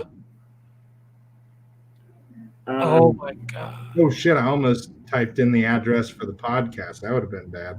I Google all this stuff. What would that have been? 2007 Michigan Wolverines? Yeah. I think that was the last time they beat Ohio State. That was when Troy Smith was the quarterback at Ohio State. His last name was Long, right? Yeah. Yeah, I think so. Oh, it was wasn't it Jake? No. Jake Long. There you go. Yeah. Yeah. And then he wasn't good in the NFL. It would have been when was what the hell? Where in the hell is the freaking players at? There it is. He was drafted in 2008 for the Dolphins. He played for the Rams, Falcons, and Vikings.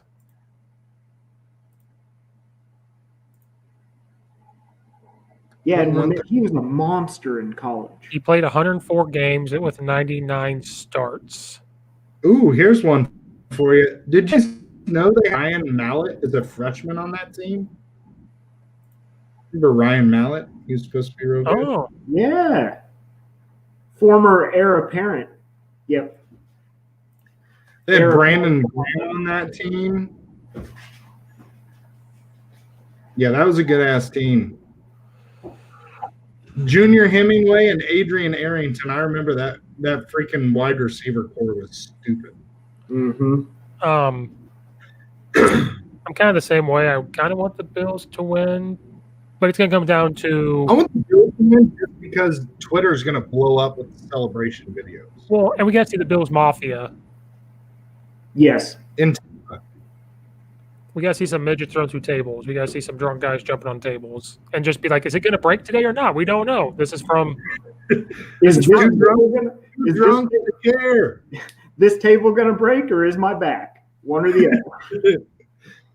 It's either going to be on YouTube or on YouTube Medic channel. Yeah. It's going to depend. Fun fact for the podcast here. There's a weird amount of OnlyFans accounts that are Buffalo Bills chicks. Don't ask me why I know that. I listened to this other podcast, and the dude's a Bills fan, and he's like, yeah, I get on OnlyFans every day, and there's like a group of women that are just like Bills Mafia on OnlyFans. Pretty sweet. Another reason to root for the Bills. Another reason that we need Illinois, that's a way to enhance the Illinois game day experience. Sponsored by the Silver Bullet. Yeah. No, not the Bullets. We don't have another strip club. That's true. We'll just find our OnlyFans in Champaign that are going to college. Is that why Illinois hasn't been successful? Because we're a one strip club town? That makes you think. This is it. It makes you wonder. I'm asking the hard-hitting questions here. Okay. Or is it because of what the bullet is? We got expensive beer and not enough strip clubs.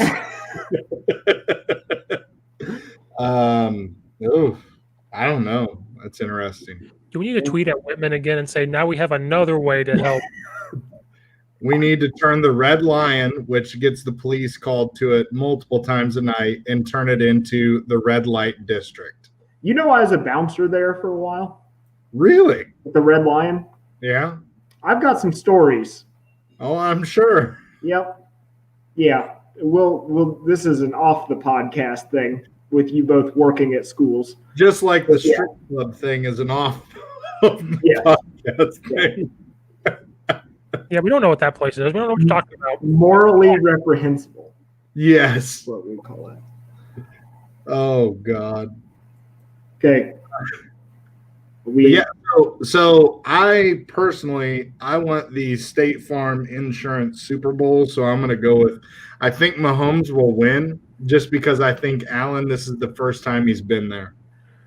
Yeah, it's going to come down to the Bills cannot make any mistakes. No misreads, none of this, none of that. Like the moment they make a mistake or two, it's over. I think you got the Honey Badger on the back end of that Kansas City defense. And I mean, he's just because you can make those mistakes against the Ravens because Lamar Jackson's not going to burn. Wait a minute, are the Bills healthy? Because I thought they were missing a running back or something. No, I think they're pretty healthy. They're pretty healthy. Okay. It was just they stalled against the Ravens, and they can't do that against Kansas City because the moment you give it back to Mahomes and Andy Reid, they're either going to score. I just have a hard time. One, Mahomes is an unbelievable person. I mean, you think about it, like the first thing he did with his major contract was bought a stake in the Kansas City Royals.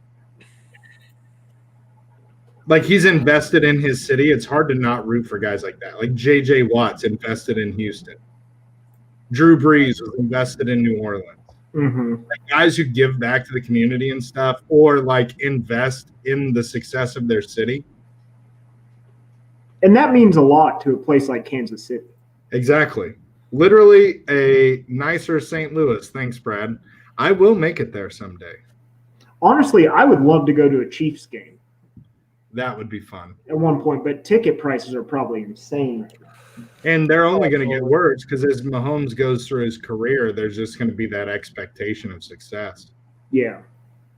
Yep. So we have a three-way tie with Colts, Packers, and Bengals. Oh, no. Oh, shit. Nobody has voted for the Lions. I will tell you this. It's cheap to go to a Bengals game, guys. We could probably get season tickets there for $20. Yeah.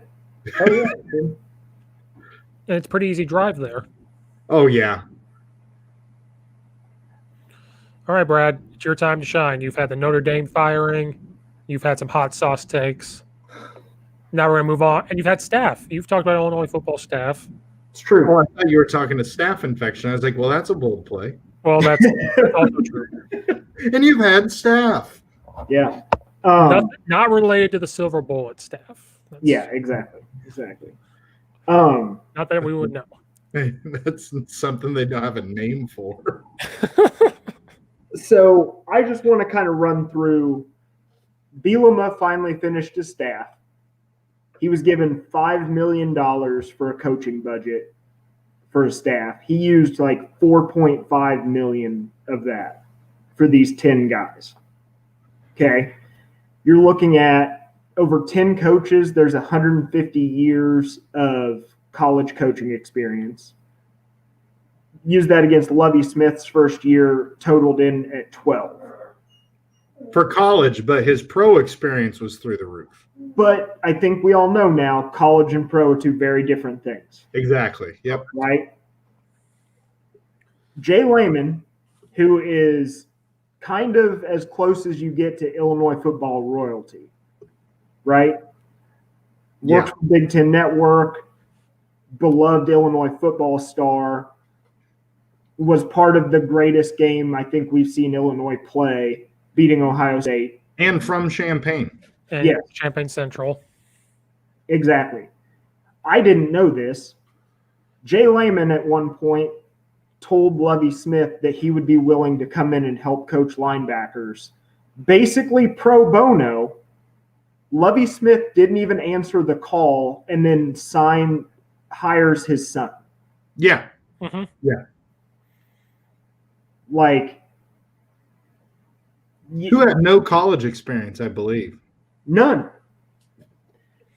So you then had that to this new coaching staff that has come in and immediately gotten all of the Illinois football alumni interested again. Mm-hmm. Like Jay Lehman went back in to talk to Bielema, and Bielema was like, I'll sit down with you as long as you want. And they had a sit-down conversation where Jay Lehman, who his opinion matters to people Yes. at the University of Illinois, it does, because he was the last carrier of a respectable program that we've had.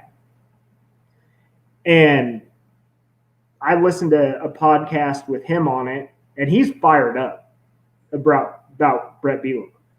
Some of the stuff that he's doing here in changing how they're recruiting in state to how they're treating alumni, which I think is awesome. Yes. Because I think we can all agree Illinois, in both ends, football and basketball, really does not treat their alumni well. Unless you're Darren Fletcher. Yeah. They treat him pretty well in baseball. Yeah.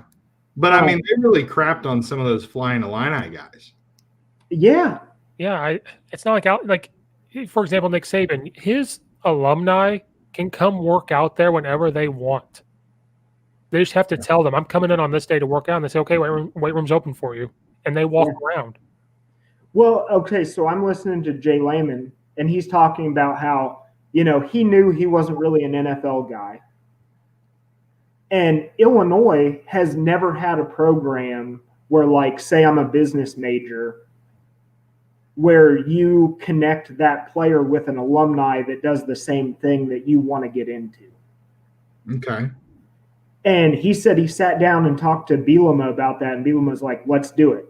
Let's create it. Can you give me a list of guys who are in these fields, and I want to do this? Like a mentorship. Genius. Yes, exactly. And that's something Illinois never had. And Interesting. You would think a place like Illinois would. yeah, exactly. Isn't that it seems simple. It seems like something that should have happened. But he said even under Zook, that wasn't a thing. Way back. Ron Turner wasn't a thing. Well. But I'm just telling you, this is exactly what he said. And then I'm watching the Illinois alumni recruiting video, and it was just Illinois alumni, not Illinois football players. And the first call that came in was this random dude from Brett Bielema's hometown. And he was went to their rival high school. And Brett Bielema was like, yeah, I don't think we beat you guys, but we whooped you in wrestling. And the guy just starts laughing. And I'm like, see, this is what I want from an Illinois coach. Yeah. And it turns out that dude's mom and Brett Bielema's mom worked at the same daycare together. And Brett Bielema remembered that dude's mom's name. Yeah. Oh shit, you're just a salesman. You're a really good salesman for Illinois. Yeah. Well, and there's a reason that we've now picked up a transfer from Alabama. We've picked up a transfer from Notre Dame. We've offered a 4-star running back out of Tennessee as Tennessee's player of the year. And we're actually in the running to get him kind of thing. So if you haven't, like, I know I've had some time, so I've done a deep dive into these, but if you want to go, like, get an idea of why Brett has been able to recruit some of these coaches, look up Aaron Henry's introductory press conference. He's our defensive backs coach. Yeah. That dude was from a broken family, and Brett Bielema came into his house, like, sat with his mom and basically said, like, I want your son to play for me, and if he does, I'll take care of him for the rest of his life. So that dude ends up being homeless at one point. Brett Bielema sets him up with a job at NC State to be their team chaplain. Okay, dude wasn't going to make any money. He said he was sharing a house with like 10 dudes to be the team chaplain at NC State. Brett gets the job at Arkansas and asks Aaron Henry to come over and talk to families of recruits. Mm-hmm. And he said he had 10 families in there. Every single one of those players signed the next day. After this Aaron Henry dude talked to him. Brett Bielema, he said after that meeting, he walked into Brett Bielema's office. He said, Brett started crying and was like, I know you took a job at NC State. I'm not going to let you leave the state of Arkansas. So Brett paid for a hotel room for this dude to stay in for 2 months until he could get the athletic director to give him the money to hire him. Wow. And he was like, you're going to stay here as long as I'm here. Wow. Like, isn't it cool? We ain't had a story like that in Illinois football in a while. Yeah. Like, that is one of the coolest. You need to watch the press conference because by the end of it, I was ready to run through a brick wall. Yeah, Right. I'm actually going to listen to that because that's just a badass story. Mm-hmm. And then you have him bringing in George McDonald, who former Illinois receiver, little fun fact, recruited Greg Jennings, brought him into his school. Not bad. Okay. Went from at NC State this past recruiting cycle, they brought in 2 4-star receivers to NC State. NC State. Okay. Okay. And then he had only worked with Brett Bielema for 1 month together. That was their only other connection. And he said in his press conference, the second Brett got the job, he just sat by his phone waiting for a phone call because he knew he was going to call him. That's pretty badass. Right? Like, hell of a recruiter, Illinois guy, which matters. And I think, I've got something on just about every one of these guys. We got Kevin Kane, who was the defensive coordinator at SMU. And I don't know if you remember watching SMU like 3 or 4 years ago. They couldn't stop a nosebleed on defense. And in 2 years, he took them from that to being respectable on defense. And he's coming in to coach outside linebackers. Like, well, somebody made the comment, Lovie Smith got rid of a defensive coordinator and then never hired a defensive coordinator again. And Brett Bielema went out and hired 3 defensive coordinators. Guys with defensive coordinating experience. yes. Yep. And he that hired multiple dudes with Chicagoland recruiting experience to go up there and just basically say, like, I hired one of your guys and he's going to go talk to you. Like, I got to look it up now. And we retained Patterson, which I think was a big deal. That's huge for the St. Louis area. Well, and I think the players loved him as well. Mm-hmm. And, that's what I had written down for Patterson. Like, you see him now being the recruiter that he should have been the whole time. Like, he has a head coach that backs up what he's doing. And every single guy that we've retained in their press conferences said Patterson was the first dude that I talked to. Yep. And he convinced me to stay. We have a lot of guys coming back, by the way.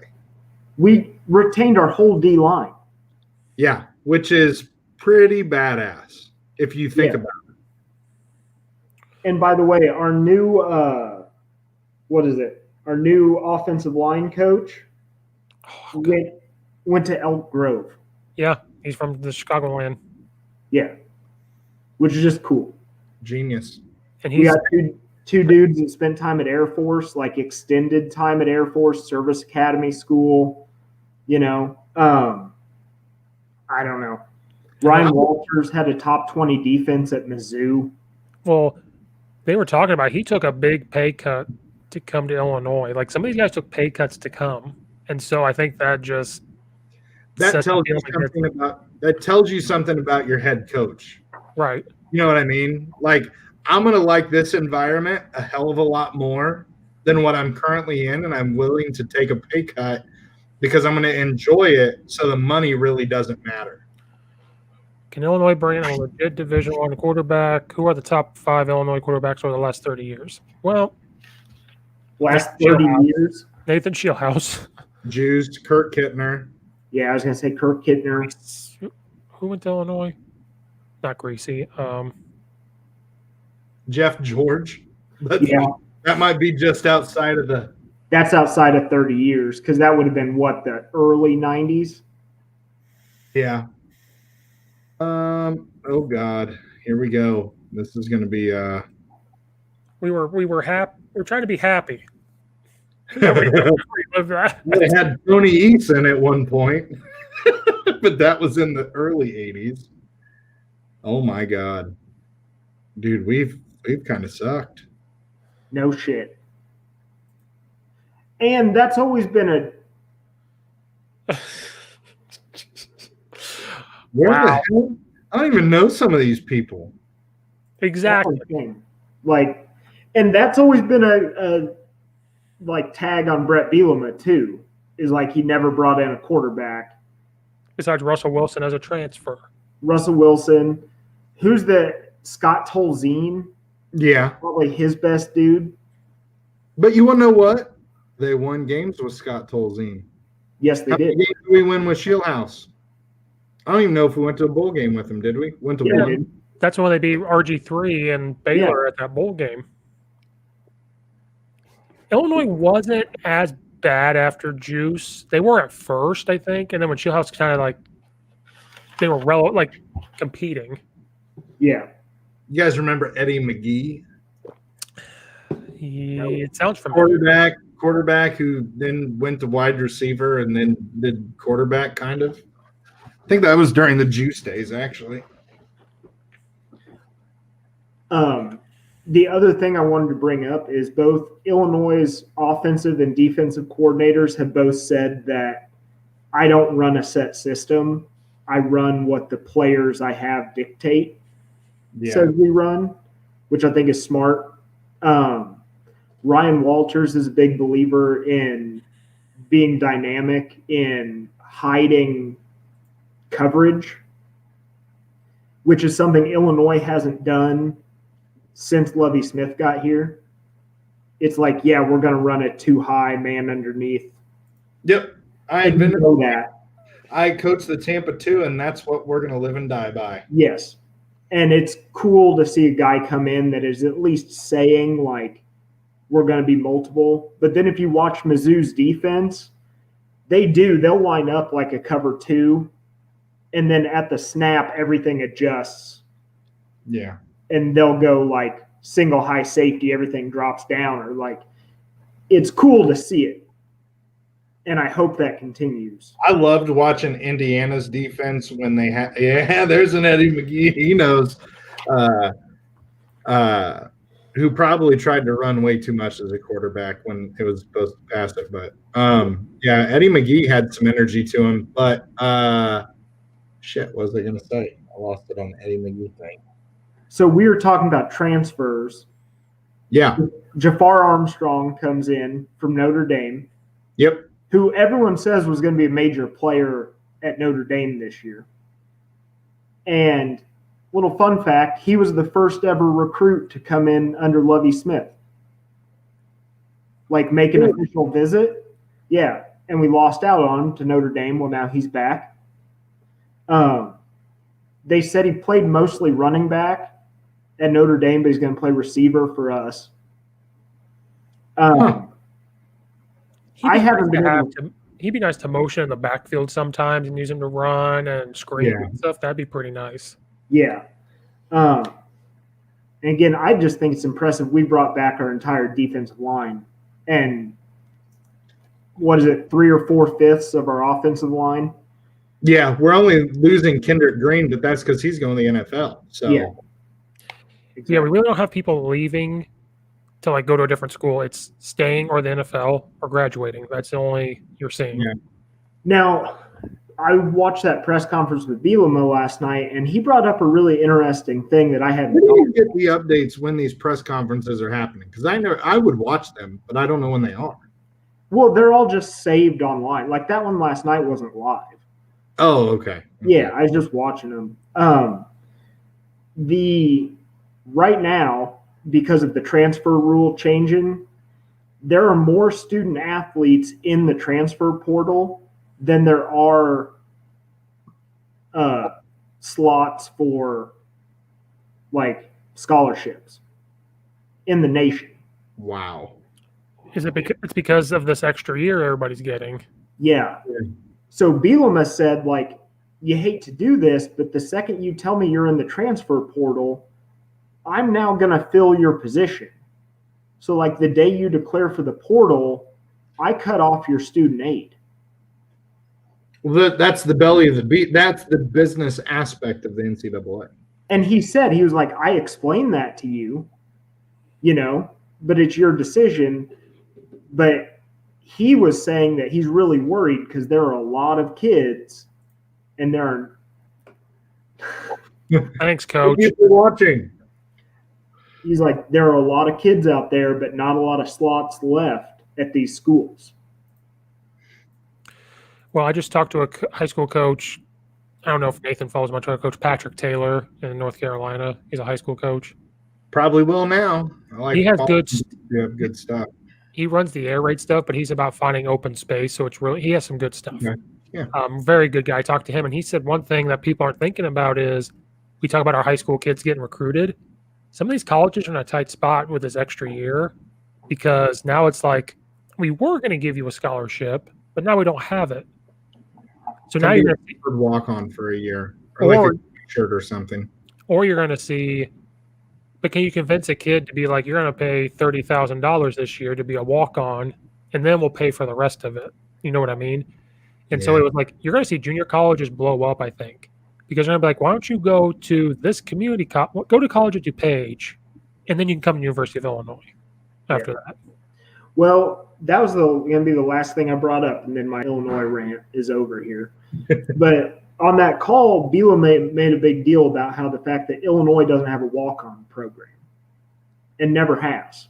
Yeah, we basically just offer these random shirts, but we never really bring anybody along. Yeah, and he said, he was like, when it came down to choosing my college, I looked at 2 schools that had walk-on programs, like established ones, and Iowa had the best walk-on program. And I'm like, and he said something that I thought is funny, but it makes a hell of a lot of sense. He's like, you bring in walk-ons, and 3 out of every 10 of them might give you something here or there, Mm-hmm. But if those 3 players, we call them, or he calls them eraser guys, because they go in and erase recruiting mistakes. Because they're there for so many years, if they miss on a recruit, they fill in. He's like, I can fill this guy in, where it's like, we weren't expecting to have this, but now we do. Mm-hmm. And he talked about how when he was at Wisconsin, how important that was to their success. Is like, we lose a linebacker for the year, but I have this 5th-year walk-on guy that I know at least mentally is there. And loves the team, right? Because to be there for 5 years as a walk-on, there's a passion for your team. Yeah. But I just thought that was really interesting. And I'm excited to see like Illinois kind of become a legitimate program because when you look at and it makes more sense how schools like Iowa are consistently productive because they do things like that.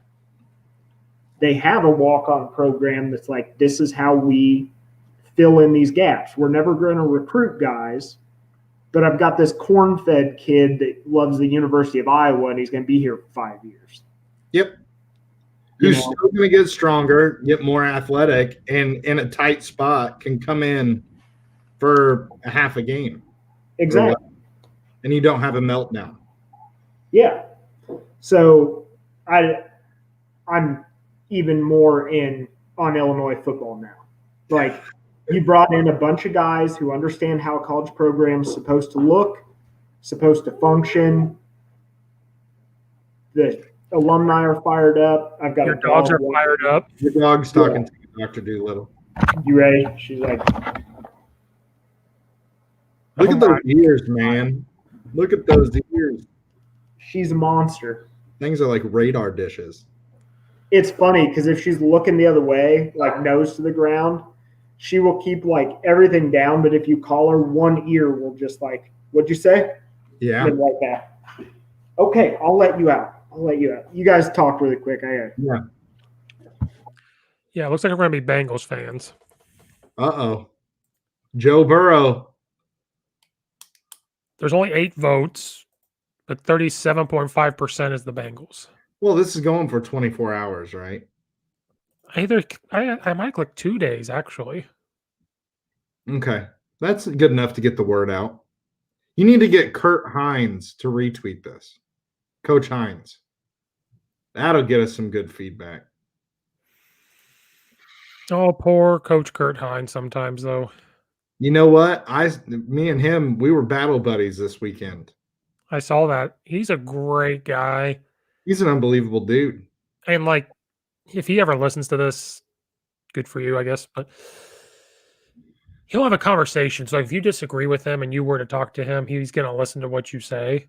Mm-hmm. And then at the end of it, he'll either say, I agree, or he'll be like, I respectfully disagree. Yeah.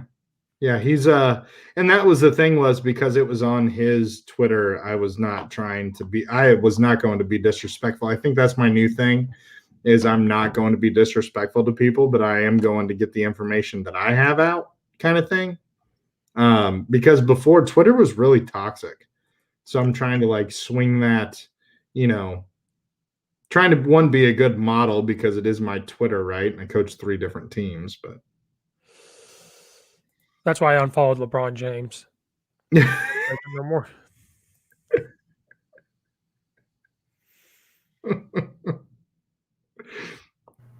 I was gone for like a minute, and I just heard LeBron James. No, LeBron James has so much free real estate in Steve's head. Yes. Not anymore, Brad. I unfollowed everything on him. It's no longer. But I will say that, if he retweets it, maybe we'll get some good people. Ow. He's got a lot of followers. Yeah, he does. And he goes, I don't know why. He always says that. I don't know why. He's positive, and people want to hear positive things.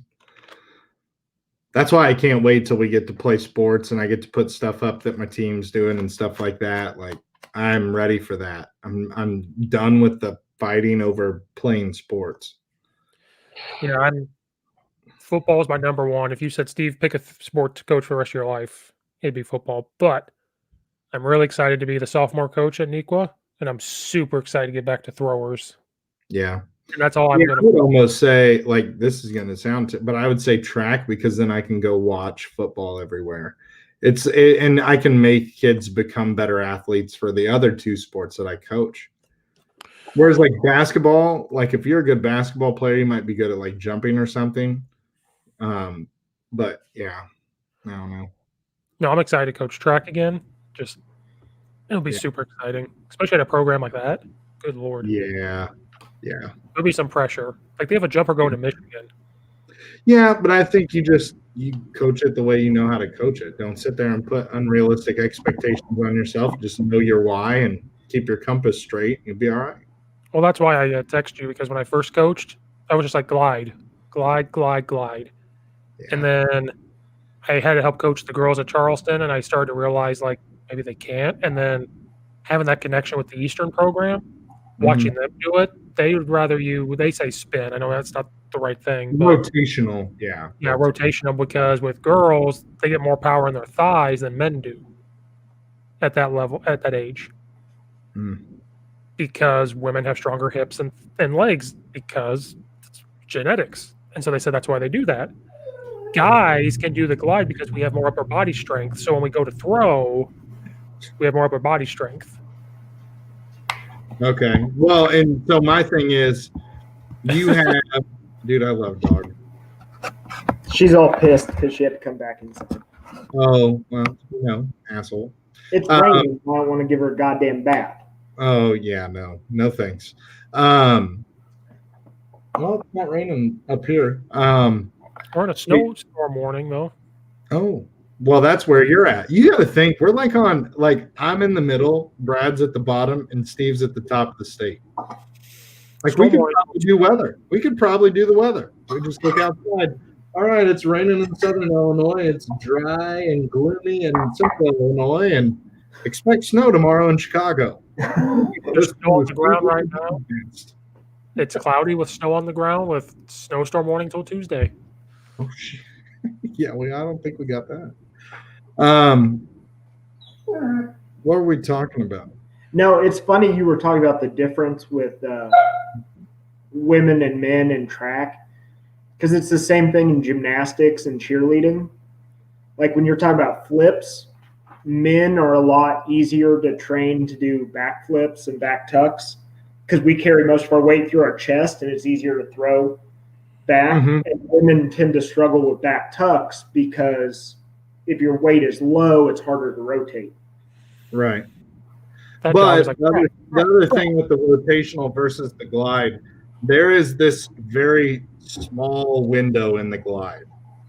And actually, if it's not set up right coming out of the back, it's totally screwed up.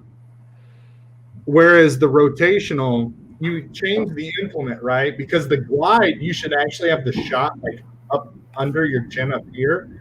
The rotational is back more behind your ear. So you will have to work on that. Yes, I love dogs. Mine are running around the house right now. I can feel the floor shaking. Oh my God. I think one of them just hit the other one in the wall. Now my wife's yelling at him. But yeah. Yeah, the rotational, and you get like that, like I said, that extra I think it's like 13.4 feet as opposed to like 11.2 feet to accelerate the shot or some shit like that. Well, that was the thing when I got to Charleston. I was like, I know the glide, that's what I'm doing. And then they struggled with it because I don't know who coached before me. Probably nobody. I told them, like, it's all at one motion. You can't just throw the leg back. The moment that toe you feel touch the ground, your hip should already be starting to open up like a golf swing. And it's now. Like, the moment you kick it back, it's now. You have no wiggle room. Honestly, the whole thing with the glide is, and I think, God, we're way off topic. But the thing with the glide is you've got to get kids to transfer that energy from there. So when they kick, you've got to get that transfer of energy to the kick leg, and that is hard to do because that is oh my God, I'm going to go out, and every kid is scared of that. But that's when I've seen my best throws is when they've had that perfect transition. But that only happens like if they've had a good throw and you tell them to go for it, that kind of thing. Yeah, and it's kind of like you have to start. I feel like this is where I made the mistake was if you're a freshman, by the time you're a senior, you'll get it. Yeah. But in that wiggle room in between where I'm new, it didn't work. But I was just like my way or the highway. But then working with Eastern, I was like, okay. I don't know how much did you like teach the coil with the glide too? So like if this was their back, they would arc up and then coil together and then explode back. And the other big thing you got to look at with that is are kids pushing out of the back off of their toe, or are they pushing off of their heel because they're supposed to push off their heel? If they push off their toe, it just sucks. Yeah, there's a ton to look at. You're looking at is their knee going over their toe? Because if their knee was going over their toe, they're not going to get much. You have to keep it perfectly. Like you Yeah, can't you go gotta keep it really in line. They had a hard time with it. There was a hard time squatting low because I had kids that wouldn't have strong legs. So it's like you got to stay low. If you're standing up, Yep. it's a pain. Yeah. They'd And always ask me, you got to really bring your belly to your thigh, like Yeah, in they that were- oil. then my kids were like, "Can we do this the spin?" And every time they ask me, I'm the coach, like, "Nope." You dick. Yeah, I've actually embraced the rotational because, like I said, I think it strengthens your disc. I think you become more explosive. Even though the implement's different, I think the footwork is damn near similar. And most shot and disc guys, so I'm not I've coached it, obviously, but like I'm sure there's a lot of differences, but as far as there's a lot more to transfer to a rotational shot than there is a glide shot to the disc. Nice.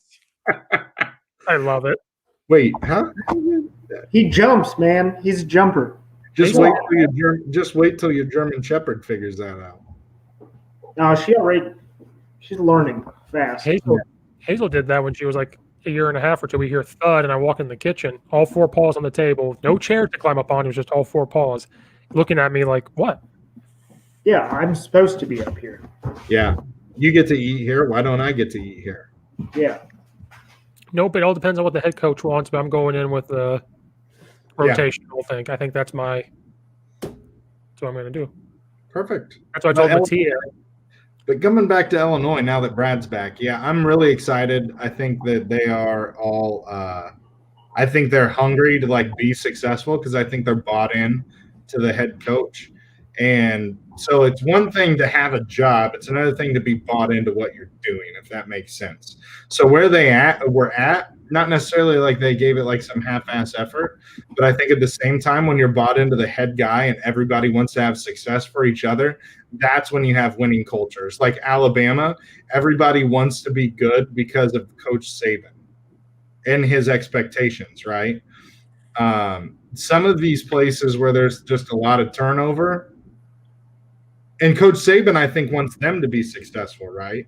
Mm-hmm. Because he like gives them his blessing when they go out into the college football arena, wherever they're going to go. The rest of the SEC. Yeah. Basically. Which is where they go. Yeah. So, yeah. But I'm excited. Yeah. Two things. So, when Bielema was like first contacted about like, hey, would you want this Illinois job? He said the second phone call he got about it was from Underwood. It was like, I heard from Josh Whitman, and then like 30 minutes later, Brad Underwood calls me and just would not hang up the phone. I think honestly, Underwood is bought into Illinois being something. Like, I don't think he will leave because I think he's an Illinois guy. I think Underwood realizes what he has in Josh Whitman. Yeah. Who's a dude that like knows how to grease palms and get the money going. And he's like, we could do something really cool here. Yeah. And kind of like what Alabama's doing with their basketball right now. Yep. Yeah. Avery Johnson, isn't that their head coach? He was let go, I think. What? That's like a year ago. I was excited about that. I loved Avery Johnson when he played on the Mavs. Or maybe he still is. I don't know. I thought he got rid of him. Yeah, Avery Johnson fired as Alabama head coach. Nate Oates. Where do I know that name from? I don't know. The other thing with Bielema, though, and then I swear I'm done on my Brett B. I'm starting to feel like Steve with what's his name on the air raid? Oh, Mike Leach. Yeah, your love affair for Mike Leach is turning into my love affair for Brett Bielema. But at least you get flip-flop Fridays. True. No, but Brett was talking about on that alumni thing. He's like, if you have a Twitter account and you see us retweet some kid that we're recruiting, go in there and like and comment on their thing because that matters to them. Yeah. The sports writers of Illinois, I don't know how many beat guys you follow, but I they follow all always, of them now. yeah, they retweet all of that stuff. And it's he said, it like, is a big deal. every single one of those comments matter. Every single one of those retweets matters to And these don't be kids. stupid in your comments, because sometimes, and I think that's well, sorry, I'm not trying to steal your fire. You can No. Go ahead, because you. I obviously have some stuff I on think that. that us as Illinois fans, we need to really figure out what the hell we're posting online, because some of these people are so freaking nasty and malicious, and it's like recruits also see that, right? Mhm. Recruits see that, so I don't know. Some people say some really stupid things. Well, and I think Illinois, like their online footprint, needs to be adjusted anyway. Because, like, do you remember when we beat Nebraska and the official Illini account was like, "Thanks for bringing back football"? Like, Yeah. so many people loved that, and then they took it off. Like, I guarantee recruits love that shit. Yeah, Like, we're not that good right now, but screw it. Like, you have a swaggery moment, yeah, take it and be swaggery. we're gonna flex the swag. Yeah. Yep. Now I'm done. I'm done talking about Brett Bielema for the day. All right. Probably not. Illinois basketball. We'll just go to Illinois game day, Brad. Just tell people what you want to do. No, did you see their Underwood only has one guy signed for next year. And he freaking lit it up. He dropped 40 with 10 made threes. It's about time we get a JJ Redick style player. Somebody just everyone in the Big Ten can hate. And just shoots threes. Yes. And we'll have every damn minute of it. But he's 6'8". Yeah. He's a small forward. Yeah, which we've never really had since Brian Randall. Yeah. Shit. God, it's been that long. Yeah. I would consider Warren Carter a small forward. You watch your mouth. He was never a power forward. He was a power forward. He was the What do you call original a power forward that isn't powerful? He was the original Slim Reaper. Oh no! Don't you even Slim Reap. Who was the guy that had to eat like 10 Subway sandwiches a day? Mike Tisdale. Yeah, Warren Carter was before Mike Tisdale, right? That was like the original. Mm-hmm. Yeah. You need to go to the Danville Burger King and get some shit to get back here. Yeah. Warren Carter was he was a skinny dude. I didn't realize Victor Chukudebe, who I always thought was huge, was only like 6'8". I didn't know that. He was like the center. Yeah, I think I looked that up the other day when we were on the podcast.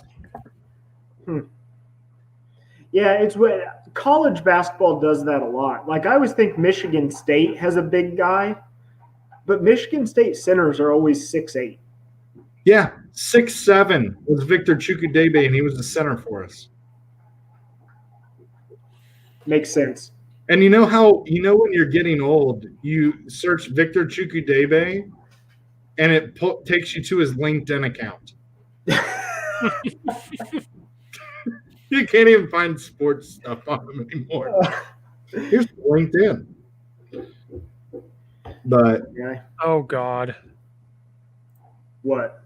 Chicago Teachers Union votes against return to in-person learning to find the school district. they just need to fire all of them. Start over. So I was trying to get to the polls, and that was the first thing that popped up, and I was like, They oh. were, let's not even get on that topic. I've told the CPS they're useless about 35,000 times on Twitter. Yeah, Brad, we're going to be Bengals fans as of right now. I'm in on that. 37.5%. Those are cheap tickets. Those are cheap tickets. Yeah. You can get like 3 rows off the field for like $45. Who day? Yeah. Who Day Nation. Yeah. And just go click on the link in the episode description for Fanatics gear. That's what Didn't the Bengals used to practice like underneath a freeway? Because their owner was so cheap, they didn't have a practice facility. So I know it's right next to the stadium is their practice facility. and there is a big overpass there. So maybe There you're is- That's what it is. Yeah, they used to practice like right next to an overpass. because that clinic is right down the street. Yes. Yep. And that's where that big overpass thing is. Yep. Do we want to throw out there what we're doing next week? For those that made it 2 hours and 30 minutes in. What are we doing next week? You're an eyes thing. Jesus Christ. I don't know if I'm dude, I got practice 5 days this week. I got to put the nails to you, or it's never going to happen. And then not just that, but me and Steve got to talk about football. You can sit in on that if you want. Oh, yeah, I want to. Ask questions. I thought you guys were doing it Saturday or Sunday. I don't, Steve, depending on what happens the 27th, which is in 3 days, who knows what the hell we're going to be doing. I might be trying to get together a freaking basketball team for a basketball season that I didn't think was going to happen. Oh, yeah. I'll have to go over to Nico on that Thursday probably. We went from not doing a damn thing to all of a sudden possibly having a season in like 3 days. We had a football staff meeting about this. We said at the drop of a hat, they could automatically say, boom, go have a season, like at the drop of a hat. Yeah. That's what happened. Which is terrible. But there's a lot of preparation that goes into like a sprint-based practice because you got to figure out your high drills and your low drills and what days you're going to do it and all that. But I saw that, like basketball, you have to practice 12 days before Yeah, you. but they're talking about cutting that down. Yeah. And that's dangerous. And that's all well and good for basketball, but football, there are going to be a lot of injuries. Yep. Football, they've talked about making it 5 games to try to give But all track more of a season. And that doesn't take away the injury risk in football, though. And football has a lot of non-contact injuries, too. I mean, it seems like more than basketball. Honestly, if we would have had track in the fall, everything would have been set up for this because kids would have actually had some sort of a base. that's They what have nothing. They've literally decayed since about October. I was all on board with flipping the sports because they were low risk. You could have done baseball and track starting in July. Yeah. You could have started in July and got it done by October to make sure that the weather was good. And then we would be set up perfectly to not worry about this. Yeah. But what do we know?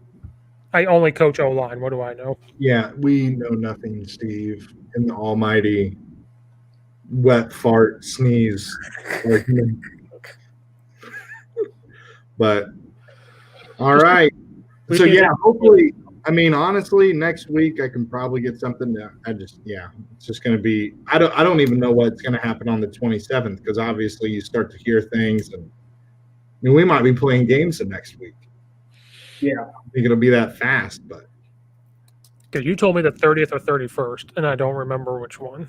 yeah, because I figured that, oh yeah, hell, ain't nothing going on. Yeah, I'm wrong. Now all of a sudden there is. And it's like not even like a little bit, it's like a shit ton. Mm-hmm. But we can figure it out. I'll figure it out. You give me a deadline, I'll get it done. So it won't be next week, but at some point in the near future. Yeah. Give me a deadline and I'll get it done. That's how I work. For those of you listening that don't know, I'm a dietitian with a couple different backgrounds, but I want to do a podcast on here about sports nutrition for high school athletes. And why they should take pre-workout. Steve, I think Brad just killed you with his eyes. Steve's off the podcast. It's no longer mine. And then I'm going to be in here talking about good practice, I guess, practices. That's too many practices in one sentence, but practices. And like, basically how to improve your athlete's development through a season. Because ultimately, And I'm here to record it. and ultimately for us, like, well, I mean, and it's so totally through a different view, right? Because I'm a 2A school. So our athletes do need to develop through each sport. If they don't, if they're only going to be good football players, then what the hell? If they're only going to be good basketball players, then what the hell? Yeah. And kind of how to get that to work. And for those of you that coach female sports, there's some different nutritional recommendations for each that I'm gonna kind of dive into. So And different performance stuff. Mhm. Because girls are a little bit different than guys. Like I lift girls differently than guys. Yeah, that podcast will be just those two. I'm here to record it and sit back. I have nothing to do with it. Okay. Steve, you're going to ask questions, and I'm probably going to ask questions to Brad. I'm going to ask I'm questions. going to have a cheat sheet though.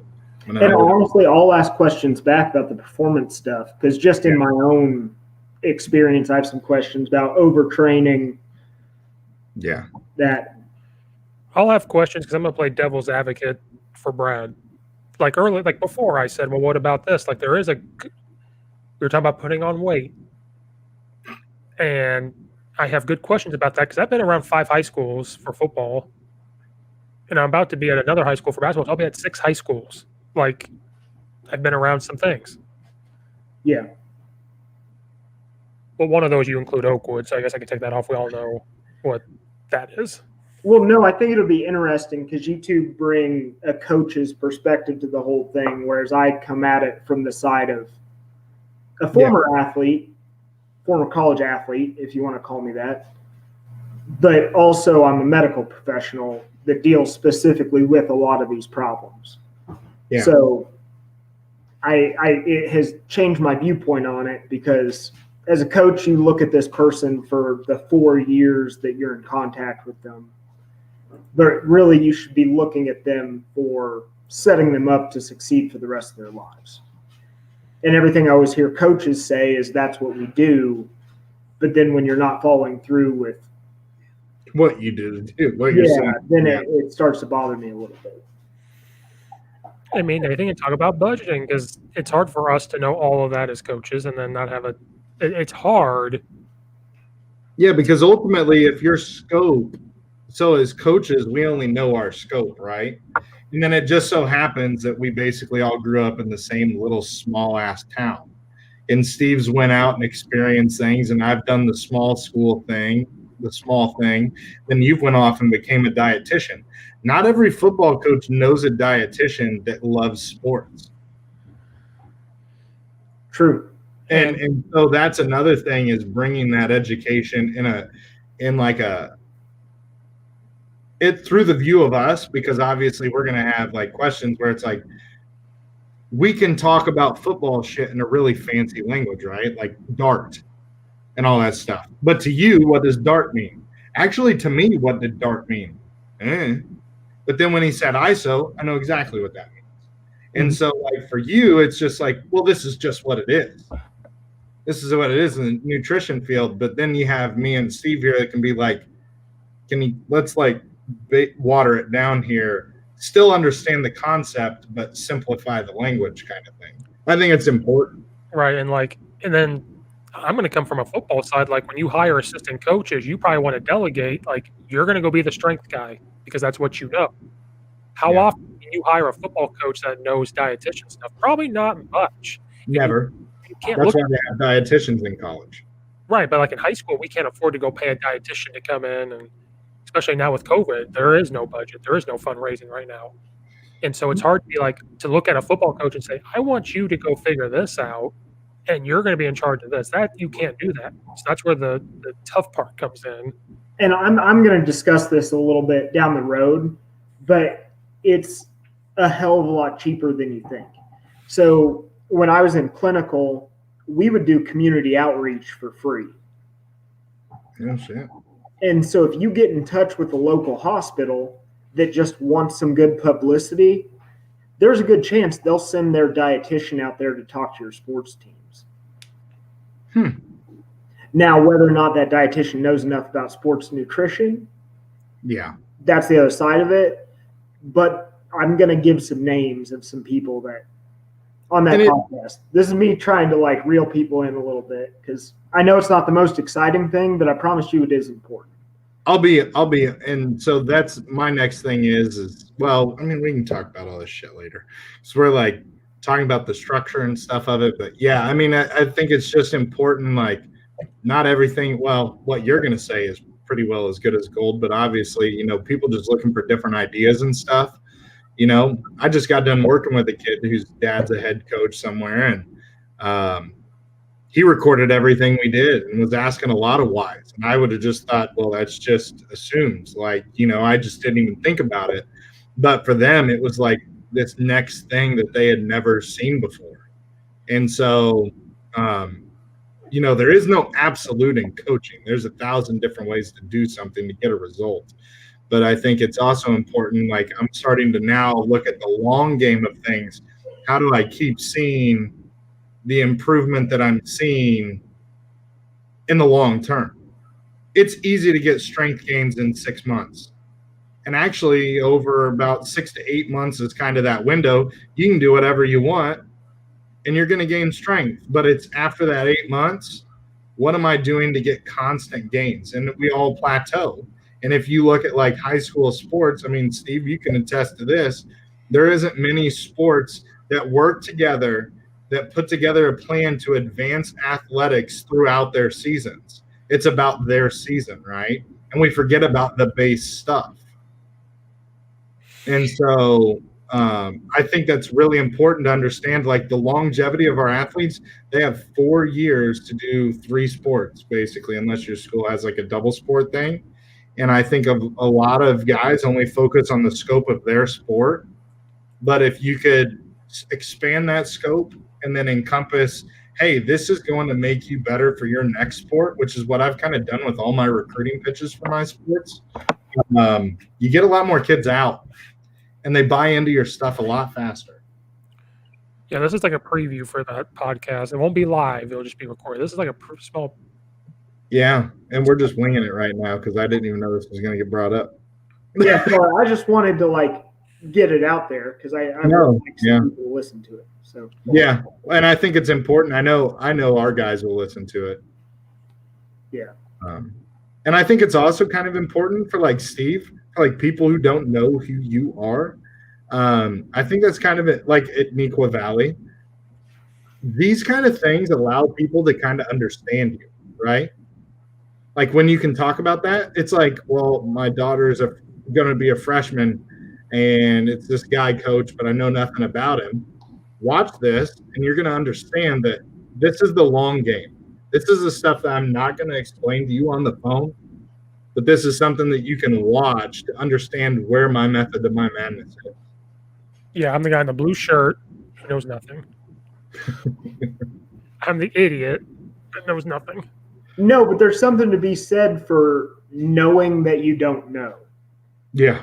And to me, a dangerous coach is someone who doesn't know that they don't know. Or thinks they know everything and they talk in absolutes. That's what I'm saying. Like if you're a guy who, like Steve, I give you a lot of credit because ever since we've gotten out of high school together, every time you get into a situation where it's something new, you're the first one to admit, like, listen, I don't know yet. Like I'm learning and I'm surrounding myself with people that do know, but I don't know. Yeah. You're only as smart as your circle. And know when you're outside of your scope. Because there was one time I acted like I knew what was going on. And he found out real quick. And Coach Hogan fixed that real fast. And Nathan knows what Coach Hogan looks like. And I got that. Coach Hogan's a straight shooter too. So I'm sure if you said something out of line, it was just straight at you. It wasn't like and give you some kind of parable about what you're doing was wrong. It was just, Steve, shut the hell up. More colorful words were spoken. Of course, but I'm trying to keep this PG-13. Yeah. So there's a snippet. There you go. 2 hours and 40 minutes. And we're almost at game time for the NFL game. So this is all a win. Time to go to the gym and then watch the game. Yeah. I'll probably start writing stuff down, being how Brad's giving me a deadline. I got to hold you to it, man. I know. It sucks. Do we do it ASAP or do we have to wait till a year from now? Because we're going to coach a year straight. Say what? Because we're about to coach a year straight. Yeah. But I think we need to get it done. I think it's important stuff because if you don't get it out there, then what? You're just going to sit people out there for a year not knowing. When you have knowledge that's especially Brad stuff. My stuff, I mean, people, there's 1,000 different people that you can reference on Twitter and stuff that you'll get stuff from. But like, that's the problem. There's 1,000 people, and not all of them are anything that's going to be good or well researched for your athletes. That's true. And I think Brad even is more so important than say mine. And I think that like I'm curious because I want to be able to have like that dialogue because I'm probably going to have similar questions. And Steve, you will too, because we come from that perspective of I'm a coach. And so what, I just want to make sure I'm doing the right things because in my mind, every day when I go home, it's okay. I've given my athletes the best chance to be successful. Like that's ultimately what you want. And, I haven't swarmed down. I'm not going to do something that's going to harm them or tell them something that's going to change their biochemistry of their body that will affect them later on. Like I would feel shitty if something I was doing in training led to them needing a knee replacement 5 years before they needed it or something, like I would not want to do that. Yeah, and I think that's the biggest thing is just know that as high school coaches, you're in a position where you're at the formative years of these athletes. Yeah. Who, after you're done with them, more often than not, are no longer going to be athletes. Right. And if you're setting them up with bad habits. Yep. Good stuff, everybody. Thanks for listening. Remember, keep checking these out. So timeout. Thanks for everybody participating because we had more than McLaughlin today, and that was fun. Yeah.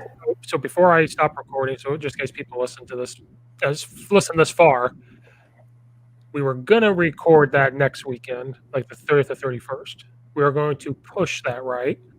I'll figure out a way to get it done, Steve. So we might be. It needs to get done for people. I mean, we've been talking about it. We need to get it done. I personally want to know. So we might. It'd be good to get it out there before you guys go into this marathon of. Yeah. And I think it's almost really important now as opposed to a normal sports season. Before this marathon of Bang energy drinks and cheeseburgers. Well, that's not good for you, Steve. I don't do Bang energy drinks. No, I stopped it, kind of. Yeah, because your heart was about to explode. No, you got caffeine poisoning. I did. It lasted 2 days. How do you do that? You double up the daily recommendation. When you take in like 800 milligrams of caffeine in 4 hours, there's a problem. You know the upper limit max for like safe caffeine consumption in a day is 400 milligrams. So I drink this fat burner drink in the morning to help curb the appetite so you don't eat so much in the morning. It's made for like fasting. So if you take it and go walk, it helps use the fat cells to burn as energy. Brad, it's scientific. Brad's losing his mind, and I'm sitting here. He made us dumbass when it comes to nutrition, and I know this is not sounding good from the get-go. I'll send it to you. It's proven. It's not necessarily just a fat burner. It's like a pre-workout. It could be a pre-workout. You know what I mean? But you can take it. The more shit they say that it does, probably the worse it is for you. I'll send it to you. So I take that. It has like 80 milligrams. Maybe it's not very high of caffeine. Right. It's a cup of coffee. Yeah. So I drank that, and then a little bit later, I went to the gym. I was coming back. I stopped and got Dunkin', had a coffee, and then for some reason, I thought it was like hours later. And I was like, I have a craving for a Bang energy drink. So I got one out of the fridge, drank it, and I was like, oh, it's only been an hour. What flavor? The green apple. Okay. I've never had that. I like the purple haze. I don't know why, but it was good. The rainbow unicorn is the best, I think. Okay. I knew you were going to say that. It's delicious. Don't get the Skittles one, though. It's terrible. Okay. It's just god-awful. But yeah, so I drank that, and then like an hour later, I started to get headaches and this and that. I thought I was dying. Next day, me and Brad hop on here, and I could still be dying. You look like shit. I was like, oh. So now I've changed my lifestyle. There's only so much caffeine I can take. So like, if I'm going to have an energy drink, that's the only thing. That is it. Nothing else. If I get up in the morning and decide to have coffee, I cannot have an energy drink later on. I've made that decision. Like I can have coffee now and coffee later. So I've made that decision. Or if I do decide to take a pre-workout, It's a cup of coffee in the morning, and then in the afternoon, like at 4 o'clock, take the pre-workout, and that's all I can have. Okay. I did not know that you could OD on caffeine, but I guess too much of anything will kill you. No, I mean you can OD on water, man. Yeah, that's true. You can get water poisoning. Not many people know that, but I do tell my science class that every year. Yeah. When we talk about like vitamins, minerals in your body. So anyway, No, we might be live next Sunday. We might not. Who knows? Because when we record it, we're not going to do both. We got to pick one. Yeah. Yeah. That's 6 hours of people getting pissed off at us. Your guys' podcast may be 3 parts. I'll be like, week 1, part 1, and then the next week, part 2. It might be. Oh yeah. I don't know. It We'll depends how figure- long it is. If it's like 5 hours, yes. yeah. It's not going to be 5 hours. I have enough content for probably 5 hours, but it's not going to be 5 hours. Well, that's what we say until we have like 8 Gary Denhart stories peel off of this. You know what, though? Shout out Gary Denhart. He, like, the only time he ever talked to me about something I needed to be doing nutrition-wise is actually pretty sound stuff. Good. So I tell my kids sleep. It's the #1 performance enhancing drug. That's not illegal. yeah, you're not wrong. Just take melatonin. Fine. Go to sleep. Look at Steve. He's always trying to prescribe something. Just I'm sleep. just trying to piss Brad off, too. Put your phone down. Put your phone down. Go to bed. Yeah, I'm not going to get into the melatonin thing. Right Read a now. book. That's what I do now. Read a book and go to bed. But if there is a melatonin thing, I would like to know that because I used to take that. Well, let's end this podcast and then I'll tell you. All right, guys. Thanks for listening. Deuces.